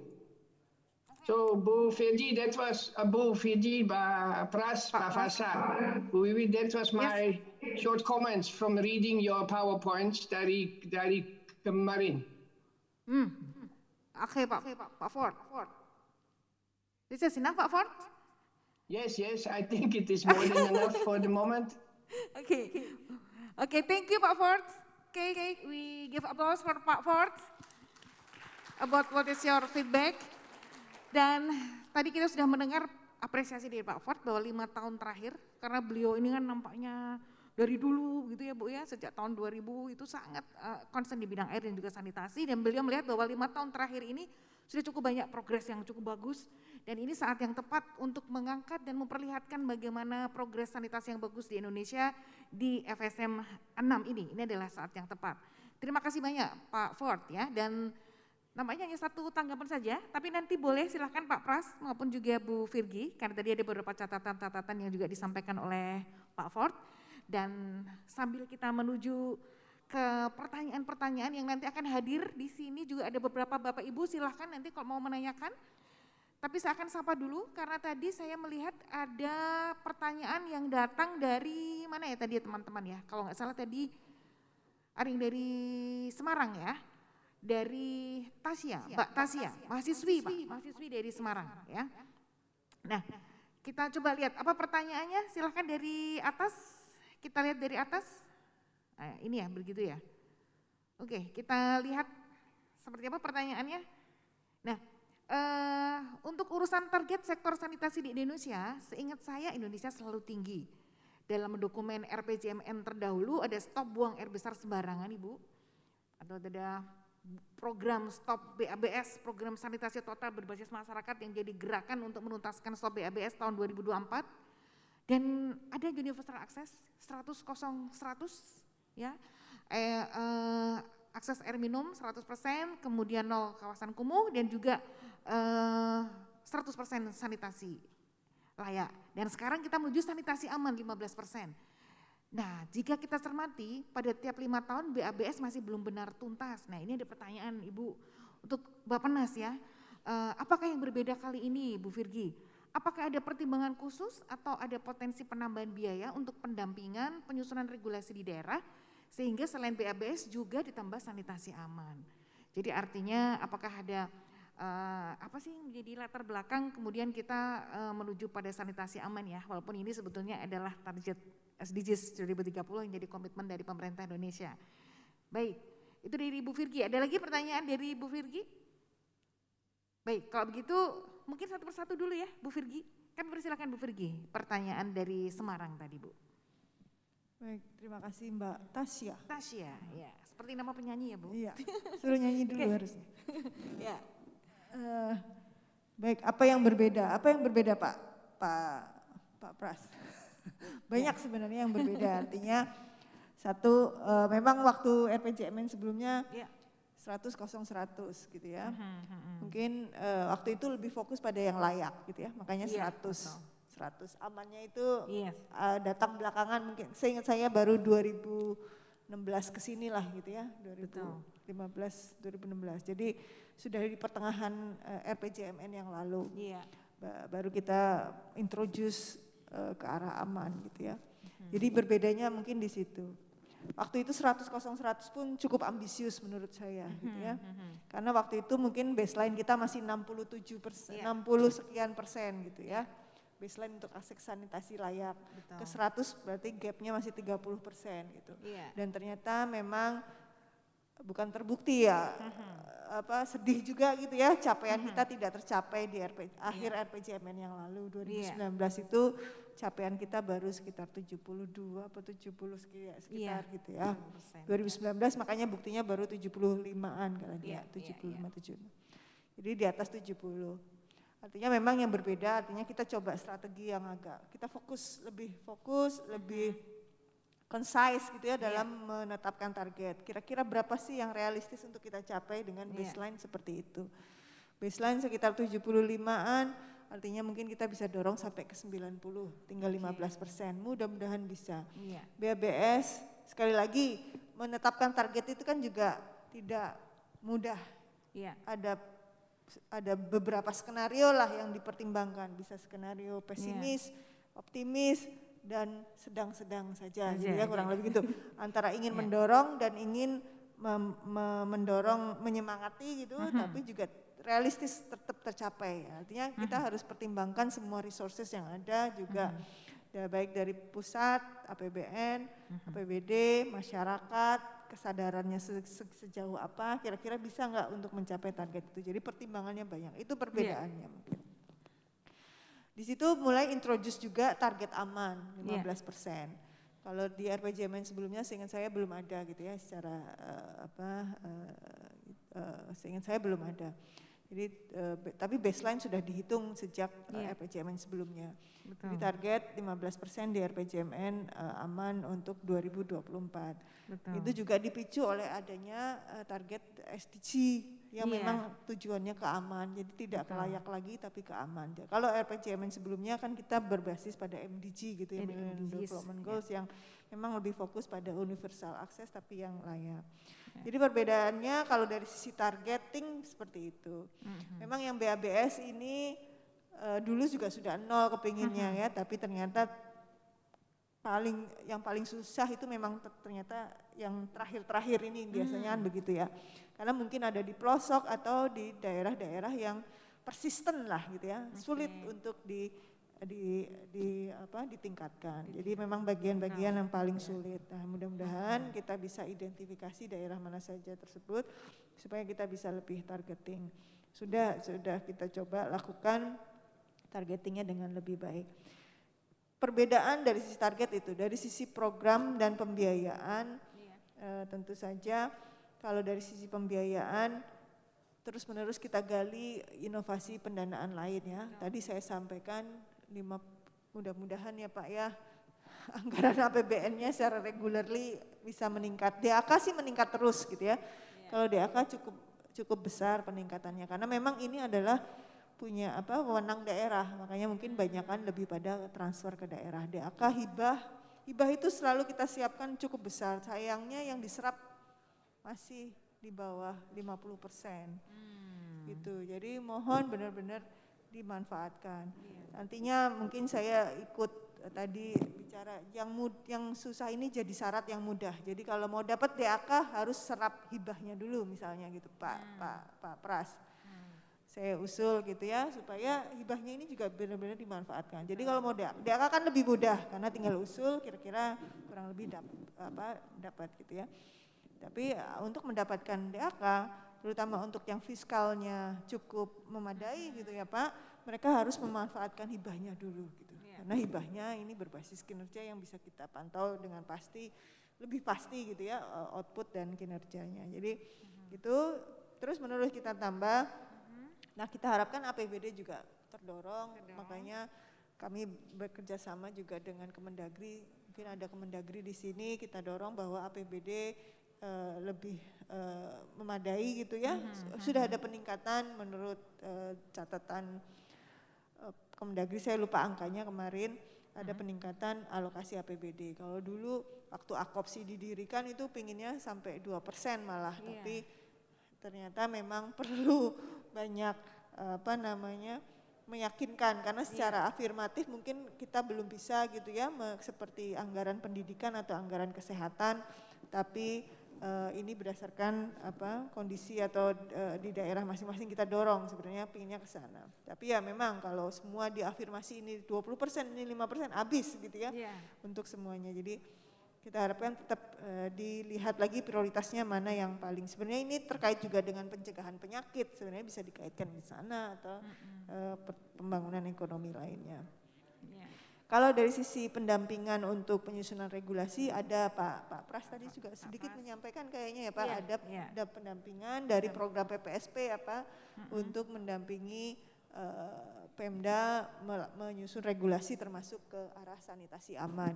Karena SPM-nya pun sudah menuju ke sanitasi aman. Jadi ada pendampingan baik dari Kemendagri maupun dari Kementerian PUPR untuk penyusunan regulasi menuju ke sanitasi aman. Mungkin gitu Bu Mbak Wiwit, makasih. Oke, baik, terima kasih Bu Virgi. Ya, kita berikan tepuk tangan Bu Virgi. Mbak Tasya dari Semarang, semoga cukup jelas bahwa yang pasti yang sama itu adalah komitmennya pemerintah Indonesia ya, tetap sama. Hanya dalam konteks ini memang tadi Bu Virgi sudah menjelaskan, sudah dijawab cukup jelas apa perbedaannya dan apa yang kemudian menjadi hal-hal penting. Karena tidak hanya berpikir dari sisi akses layak, tetapi juga dari sisi sanitasi aman. Ini menjadi salah satu yang memang paralel untuk kita kejar agar kita Indonesia akan semakin baik dari sisi kesehatannya. Nah, kemudian ada pertanyaan untuk teman-teman PUPR sebelum nanti ada Bu Sisil ya yang akan memberikan tanggapan. Mungkin Pak Pras, karena tadi Bu Virgi kan dan Pak Pras ini tentu banyak hal yang selalu dibicarakan bersama ya Pak ya.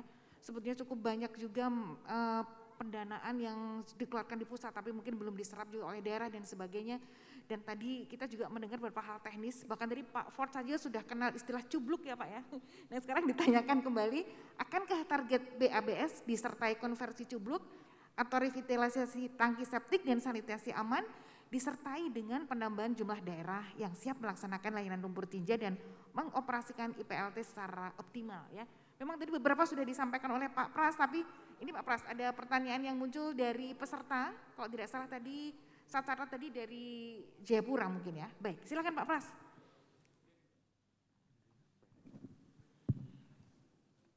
Baik, terima kasih. Ini masih dari Mbak Tasya juga ini nih, pertanyaannya nih. Pertanyaan jadi, oh ya, tapi tadi dari yang lain kok Pak, cuma tadi pencatatan tadi saya tanya. Baik, jadi tadi melengkapi yang disampaikan Bu Virgi, jadi memang dari target-target di RPJM tadi kan kami juga mengimplementasikan ke dalam bentuk kegiatan di Kementerian PUPR. Nah tentu dari sisi pendanaan, kalau kita ngomong pendanaan tidak akan cukup gitu ya, karena memang sangat besar kebutuhan yang diperlukan di sana. Dan kami di Kementerian PUPR berkomitmen adalah dalam rangka untuk pencapaian akses aman memang gitu ya, karena memang di peraturan pemerintah sudah mengamanatkan kan tentang SPM bahwa yang mestinya yang harus dicapai adalah akses aman. Nah ini tentu dalam kesempatan ini kami sangat mendorong sebenarnya Bapak Ibu sekalian dan juga menggugah tentunya pemerintah daerah gitu ya, karena amanahnya PP tentang SPM ini adalah kan pemerintah daerah ya, bagaimana pemerintah daerah menyediakan prasarana untuk akses aman penduduknya. Nah ini tentu kami di Kementerian PUPR memberikan fasilitasi dalam rangka itu tadi disampaikan misalnya apakah ada revitalisasi tangki septik gitu ya. Kami juga punya kegiatan itu gitu ya, yang dilaksanakan sendiri oleh Kementerian PUPR maupun yang tadi Bu Birgi sampaikan melalui hibah sanitasi, melalui DAK sanitasi misalnya.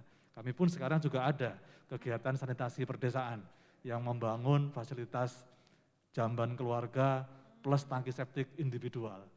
Nah itu lebih memang dalam rangka untuk mendukung penanganan stunting. Nah ini kebetulan di kemudian hari dinamikanya ini Komisi 5 DPR RI itu juga sangat mendukung kegiatan sanitasi pedesaan ini yang memang sifatnya membangun individual. Walaupun tentu di Bappenas sebenarnya nggak jadi isu yang menarik gitu ya, tapi kebetulan Dewan ini malah itu akan dikembangkan gitu ya, dan saya yakin mungkin ke depan PUPR juga dalam rangka kegiatan pemberdayaan masyarakatnya akan memasifkan lagi kegiatan sanitasi pedesaan ini yang tidak hanya terbatas di penanganan stunting, tapi memang dalam rangka untuk mendukung pencapaian akses aman sanitasi. Yang sebelumnya kami sebenarnya kan lebih berkonsentrasi ke pembangunan IPLT maupun pemfungsian IPLT. Tapi dengan adanya dukungan politis seperti itu, jadi kami akan mengembangkan sanitasi pedesaan itu tidak hanya dalam rangka untuk penanganan stunting, tapi juga pencapaian akses aman sanitasi melalui penyediaan tangki septik individual dan jamban keluarganya. Jadi bisa jadi lebih besar daripada DAK sanitasi yang saat ini ada gitu ya, terkait untuk yang revitalisasi tangki septik individual misalnya. Nah kemudian untuk yang instalasi pengelolaan lumpur tinja memang kami ada target dalam rangka untuk tahun 2024 ya, sampai tahun 2024 ada sebenarnya kami tidak banyak membangun baru ini ya, karena kebijakan Kementerian PUPR yang baru ini ya, Pak Menteri PUPR sudah mencanangkan bahwa ke depan adalah dalam rangka pemfungsian gitu ya. Kami menyebutnya OPOR gitu ya, operasionalisasi, pemeliharaan, kemudian optimalisasi dan rehabilitasi. Jadi memang tadi disampaikan di awal ada 299 IPLT misalnya yang belum berfungsi, yang sudah dibangun dan 30% yang berfungsi optimal. Jadi tentu dari situ kami akan memetakan mana saja yang memang masih perlu dukungan Kementerian PUPR misalnya. Kami meyakini bahwa tidak hanya terkait dengan infrastrukturnya gitu ya, karena tentu ada juga yang masalah non infrastruktur gitu ya, yang tidak kalah penting sebenarnya dalam rangka untuk optimalisasi IPLT tersebut misalnya. Nah ini yang kami akan bekerjasama, berkolaborasi misalnya dengan teman-teman di Dagri, karena kami meyakini kami tidak bisa sendirian gitu ya, dengan Bappenas, dengan Dagri, dengan Kementerian Kesehatan, itu juga penting bagi kami dalam rangka untuk bagaimana mengoptimalkan IPLT yang sudah terbangun. Memang ada, saya yakin juga ada kebutuhan IPLT baru gitu ya, dan sesuai kebijakan saya sebagai direktur harus minta izin ke Menteri PUPR kalau ada pembangunan baru ini ya. Jadi memang sekarang kebijakannya adalah di samping yang sudah ada secara ongoing ya, kami punya PHLN, punya kegiatan multis kontrak misalnya yang harus berjalan, kami didorong untuk optimalisasi. Jadi saya yakin ini juga sejalan dengan apa yang kita diskusikan hari ini gitu ya, bagaimana kita pencapaian akses aman sanitasi tidak hanya dalam sisi penyediaan infrastrukturnya gitu ya, tapi bagaimana memfungsikan yang sudah terbangun secara optimal gitu ya, baik dari sisi teknisnya maupun dari sisi non teknis. Saya pikir itu, terima kasih. Oke, baik, terima kasih Pak Pras. Kita berikan tepuk tangan Pak Pras. Jadi sanitasi seperti yang dikatakan Pak Pras tetap tidak ingin sendiri ya, karena butuh banyak ya, dan butuh banyak pihak yang semakin terlibat. Dan tadi ada angin segar ya Pak, artinya bahwa tidak hanya dalam konteks perkotaan, ternyata dari legislatif juga mendukung dari sisi sanitasi pedesaan ya Pak ya. Jadi kemudian bagaimana ini bisa terdorong bersama-sama, ini tentu saja menjadi salah satu peluang ke depan. Baik, kita akan menuju setelah Pak Pras, ada komentar dari Bu Sisil. Halo, selamat siang Ibu Sisil. Ya, Ibu Sisil ya, jadi Ibu Sisil sudah ada di tempat. Halo? Good morning. Sekarang bukan lagi good morning ya. Oke, halo? Oh, kayaknya masih freeze ya. Halo, Bu Sisil? Oke, Bu Sisil Labordiri ini adalah World Sector Leader SNV Indonesia. Ya, kami ingin menanyakan, wah tapi kok tadi malah tidak muncul? Oke, kalau begitu berarti kita beralih ke pertanyaan berikutnya. Nanti sampai Bu Sisil siap terlebih dahulu ya. Oke, baik. Bu Sisil, we still waiting for you, and kita akan coba untuk menanyakan kepada teman-teman yang berada di sini. Kalau ada yang mau menanyakan, tadi saya lihat sudah ada yang angkat tangan ya. Ada 1, 2, oke.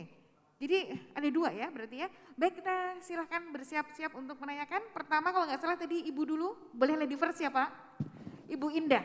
Oke, silahkan Ibu. Oh, di belakang juga ada. Oh ya, saya tidak melihat yang di sana. Oke, ada 3. Mungkin secara singkat bisa menyampaikan sekitar 1 menit karena kita sampai jam 12, tapi saya apresiasi. Kita persilakan, Oke. Mbak Indah.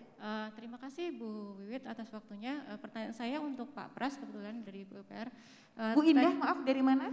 Oh ya, saya dari UPTD PALD Kabupaten Sidoarjo. Oh, dari Gresik. UPTD Bapak, Gresik. sejalan dengan program OPOR yang tadi Bapak sampaikan, saya tadi melihat di paparan Bapak ada upaya untuk peningkatan capacity building termasuk operatornya ya Pak untuk pengelolaan air limbah domestik. Ya. Dan tadi ada disebutkan tentang sertifikasi SDM. Nah ini menurut saya menarik sekali Pak. Terus terang di benak saya ketika ada program sertifikasi SDM yang saya bayangkan adalah nantinya ada ahli penyedotan lumpur tinja, ada ahli jaringan IPAL dan sebagainya. Ya, mungkin bisa dijelaskan lebih lanjut tentang program sertifikasi SDM-nya Pak. Terima kasih. Oke, baik, terima kasih Mbak Indah. Karena tadi salah satu strateginya SDM Pak, bagaimana tentang tadi yang sertifikasi untuk pelatihan-pelatihan teman-teman, apakah juga akan melalui satu kompetensi begitu ya Mbak ya? Oke, sesuai dengan bidangnya ya. Baik, Pak silakan Bapak bisa disebutkan nama dan dari mana Pak? Karena dengan pakai masker ini kadang-kadang saya lupa wajah. Saya ya. Iya Pak. Terima kasih Bu, saya Johan Bu dari PDPAL. Oh Pak Johan, ya, dari PDPAL. Ya, Bu. Silakan Pak. Dalam rangka menuju sanitasi aman terlihat sekali bahwa sangat sulit gitu Bu ya. Karena memang sebetulnya itu adalah merupakan perubahan perilaku yang sangat mendasar, sebuah lompatan yang sangat jauh ke depan gitu. Dari masyarakat yang bangga kalau memiliki tangki septik yang tidak pernah disedot, menjadi sesuatu yang harus disedot dan rutin. Ini adalah perubahan perilaku mendasar dalam sanitasi, sehingga memang membutuhkan sebuah paksaan. Tadi dalam penyampaian ada cerita sukses yang dikendari. Harusnya seperti itu. Jadi harusnya memang dipaksa sebagai salah satu persyaratan dalam membuat dokumen kependudukan misalkan. Jadi di suatu wilayah itu harus dipaksa kalau membuat KTP, kalau mau nikah harus menjadi anggota LLTT gitu. Seperti itu. Nah, dalam kesempatan yang baik ini saya mengusulkan agar peraturan tersebut tolong dimasukkan dalam beberapa peraturan yang sedang disusun. Terima kasih. Baik Pak Johan, terima kasih. Jadi tadi salah satu strategi untuk regulasi mungkin ya Pak ya, jadi pendampingan bagaimana regulasi ini dikuatkan. Karena biasanya kita kan bangga ya Bapak Ibu kalau ditanya, saya juga kadang-kadang ke daerah gitu Bu Virgi, Pak Pras, di sekolah ataupun juga di daerah sudah disedot tangki septiknya, syukur alhamdulillah Bu 20 tahun aman. Waduh, itu bukan lagi sanitasi aman ya, tapi bagaimana merubah perilaku itu ya. Mungkin di satu daerah juga pernah ada gimana caranya kalau menikah itu maharnya itu mungkin septic tank yang kedap seperti itu ya. Jadi salah satu ide muncul bagaimana proses regulasi ini juga bisa menjadi salah satu kekuatan ya. Ini kekuatan perubahan perilaku yang tidak mudah. Ada Bu Indah, ada Pak Johan. Kami persilakan Pak. Oh, satu lagi sekalian. Oh maaf Pak, saya tidak melihat. Ya, silakan Pak. Assalamualaikum warahmatullahi wabarakatuh. Selamat pagi, salam sejahtera bagi kita semua. Saya Darwis, Dewan Pengawas PD Paljaya. Dari Dewan Pengawas PD Pal. Silakan Pak Darwis. Terima kasih Pak Prasetyo dan Bu Virgi. Tadi apa yang Bapak paparkan kita memang setuju semua dan itu sudah menjadi kebijakan nasional, kebijakan pemerintah yang harus kita dukung bersama. Yang pertama apa yang sudah dilakukan itu saya akan menanggapi pertama dulu itu bahwa bapak-bapak yang ada di sini nanti tentunya seizin Pak Dirut PD Pal, kita mengundang untuk bapak-bapak kalau memang mau ngelihat karya PD Paljaya langsung ke lokasi adalah ke IPLT Kosambi. Duri Kosambi. Ya. Nah, di sana tadi yang udah dibahas oleh Pak Pras mungkin oleh Ibu Virgi tentang bagaimana yang sudah kita pupuk tanah bekas air limbah ya namanya ya. Iya. Itu yang bagaimana Ibu lihat udah kita menjadi pupuk yang mungkin sudah itu melihat bagaimana mangga-mangga kita yang tumbuh berbuah dengan lebat Pak. Waduh, manis rasanya Pak ya? Manisnya bukan main. Kita dikasih. Dari pengolahan bubur tinja. Nah, ini kita ya kalau enggak kita yang promosikan siapa lagi Bu gitu kan. Betul Pak ya. Yang kedua air yang sudah bersih hasil limpahan air limbah itu yang sudah saya bukan orang teknik Bu jadi saya namanya juga lupa-lupa ingat gitu karena selama ini saya ngurusin Menko Polkam DKI Bu ngurusin masalah sosial politik di DKI. Waduh. Jadi saya mantan kepala badan Kesbangpol, eselon 2 yang ditugaskan jadi pengawas. Jadi saya kalau politik saya tahu semua gitu. Tapi kalau istilah-istilah ini belum begitu tahu Bu. Iya, oke. Gak apa-apa Pak, mungkin suatu saat bisa jadi itu bagaimana air di situ diternakkan lele sama ikan apa namanya itu Pak satu lagi itu? Patin. Oh, ikan patin. Itu udah segede-gede paha Bu. Tapi nggak ada yang berani kita makan gitu. Oke. Nah, makanya nanti di sana mungkin Pak Pras, saya nggak tahu Pak Pras sudah pernah ke sana. Pak Pras pengganti Pak Dodi ya Pak? Iya. Oh bukan ya? Pak Pras penggantinya Pak Dodi dulu bukan ya? Oh iya, pengganti Pak Dodi ya? Ya kalau dulu saya sama-sama Pak Dodi, makanya saya sekalian salam kenal dengan Pak Pras. Yang kedua tadi dibicarakan masalah semuanya termasuk Wali Kota Jambi. Itu masalah regulasi daerah. Kita sebenarnya kalau di DKI ini semuanya udah ada Pak. Ada Perda nomor 59 tahun 2014. Ada lagi Ingub ya, Ingub 59 2014 yang diwajibkan kepada semua kantor-kantor Pemda itu untuk disedot air limbahnya yang ada. Tapi mungkin karena kapasitas kita PD Pal juga belum bisa ini, mungkin dalam masih keterbatasan belum semua bisa dilakukan. Nah, jadi mungkin ini yang selanjutnya saya tidak bertanya nih Bu, Pak Pras, Bu Virgi, cuman pengalaman di lapangan. Karena saya lebih banyak menghabiskan karir saya di DKI ini di kecamatan Bu. Saya pernah tugas di kecamatan Kebayoran Lama yang terkenal dengan Kali Pasanggerahan. Nah ini menjadi catatan kebijakan termasuk Bappenas karena saya ngomong ini. Makanya saya kalau disuruh tulis nggak bisa Bu, saya manula ini udah 62 tahun. Makanya saya sharing aja. Sharing sebagai pengalaman mungkin Bapak. Pak Pras senior dalam pelaksanaan di lapangan. Itu masalahnya yang ada. Saya pernah tugas di Mampang, sama semua Pak. Kali Kerukut di Mampang, kalau Bapak lihat di Kemang oke. Ya karena termasuk di Kemang juga, karena kecamatan Kemang itu, Kemang termasuk dalam kecamatan Mampang. Iya. Sudah itu saya pindah lagi ke kecamatan Tanjung Priuk, Pademangan. Itu kasusnya semuanya yang lebih banyak kita hantam itu, kita terkiptam saya dengan Pol PP saya, itu masalah WC helikopter. Oke, jadi banyak WC helikopter di sana ya Pak? Ya, tapi dulu sekarang udah nggak ada lagi. Oke, sudah. Makanya tertangani. Pak Sutioso tuh senang yang camatnya itu yang agak preman-preman dikit gitu. Oke, jadi membutuhkan para camat yang berani ya Pak ya untuk menuntaskan Nah, ini. Oke. jadi masalahnya Pak Iya. Pras, itu kan semuanya kali sungai-sungai itu semuanya milik PUPR. Oh. Dan itu batas kalinya itu kan ada batas kalinya. Iya. Sulit bagi kita itu itu kan semuanya juga kumuh itu tidak apa istilahnya penyerobotan dari penyerobotan tanah di atas kali Pasanggerahan, kali Kerukut, kali Ancol, kali Sunter. Iya. Itu yang kita hadapi itu. Nah, begitu kita mau tertibkan dengan Pol PP kita, ini masyarakat juga tahu, ini bukan tanah Pemda. Oke. Baik Pak Darwis. Ini tanah PUPR. Oke. Jadi mau disampaikan. Koordinasinya enak diomongin tapi sulit dilaksanakan di lapangan. Jadi terkait koordinasi ya Pak ya. Ya, jadi itu yang masalah-masalah pusat. kita di lapangan itu tolong Bu Bappenas mungkin yang perancang nasional ini dengan Pak Pras, tolong yang ini aja semuanya. Jadi kita juga sekarang ini PDPAL juga dengan begitu langsung revitalisasi speed tank. Oke. Ya. Nah, jadi sekarang ini udah kita lagi gebrak semuanya.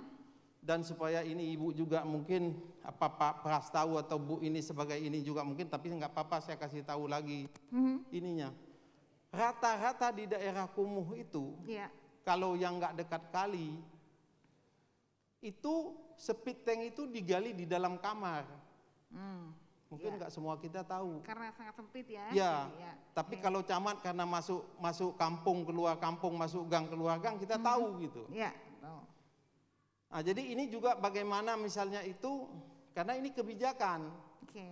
Wali Kota Jambi boleh ngomong tadi begitu, karena juga di Jambi itu dulu, makanya kenapa Wali Kota Jambi itu, apa Pak, kali di Jambi yang terkenal tuh Sungai Jambi itu? Batanghari itu semuanya ke Batanghari. Ya, oke Pak. Tahu tuh Pak, dia teknik kita tahu karena orang Palembang, jadi dia kalau Palembang tuh Sungai Musi. Iya, Pak Darwis luar biasa. Tetapi kebetulan ini sudah diberi tanda. Enggak apa-apa, enggak ini makanya saya bilang begitu, saya penting ini wabil khususon. Betul. Khususon mungkin Dewan Pengawas agak khususon lebih dikit gitu loh. Betul, semangat Pak. Ya kan? Dan orang tua nggak bisa ngetik-ngetik saya Bu. Iya. Bisa ngetik nanti salah-salah ngetik karena matanya udah susah gitu kan. Nah, jadi mungkin ini yang saya sampaikan Pak Pras, kebijakan-kebijakan nasional itu harus seimbang juga dengan kebijakan yang ada sama kita di Pemda, khususnya Pemda bukan. Apalagi Pemda DKI. Pemda DKI sih sudah cukup bagus dan nanti mungkin karya-karya yang ada di kita itu seperti misalnya IPLT Pulau Gebang dan IPLT Kosambi bisa dilihat dan ini bagaimana mungkin itu juga yang paling ini mungkin juga Bu Virgi. Tadi Ibu menyampaikan hasil-hasil dari luar kota Jakarta. Nanti Ibu masukin di dalam paparan Ibu hasil di DKI. Seperti misalnya lele kita yang bisa gede. Salah satu contoh apa namanya ikan patin kita ya kan. Makasih. Assalamualaikum warahmatullahi wabarakatuh. Waalaikumsalam. Baik, terima kasih. Jadi tadi salah satu bagaimana kebijakan di pusat ini kemudian juga bisa seiring sejalan ya. Artinya dengan opsi-opsi teknologi yang perlu dilihat dari sisi di daerah. Baik, terima kasih. Gak apa-apa, kita semuanya semangat di sini dan bagaimana dengan Bu Sisil nanti sebelum kita tanggapi secara singkat. Karena tadi waktunya tinggal berapa menit teman-teman panitia? Bu Sisil masih ada? Masih on? Oke. Kalau begitu kita akan ketemu Bu Sisil. Thank you for your question.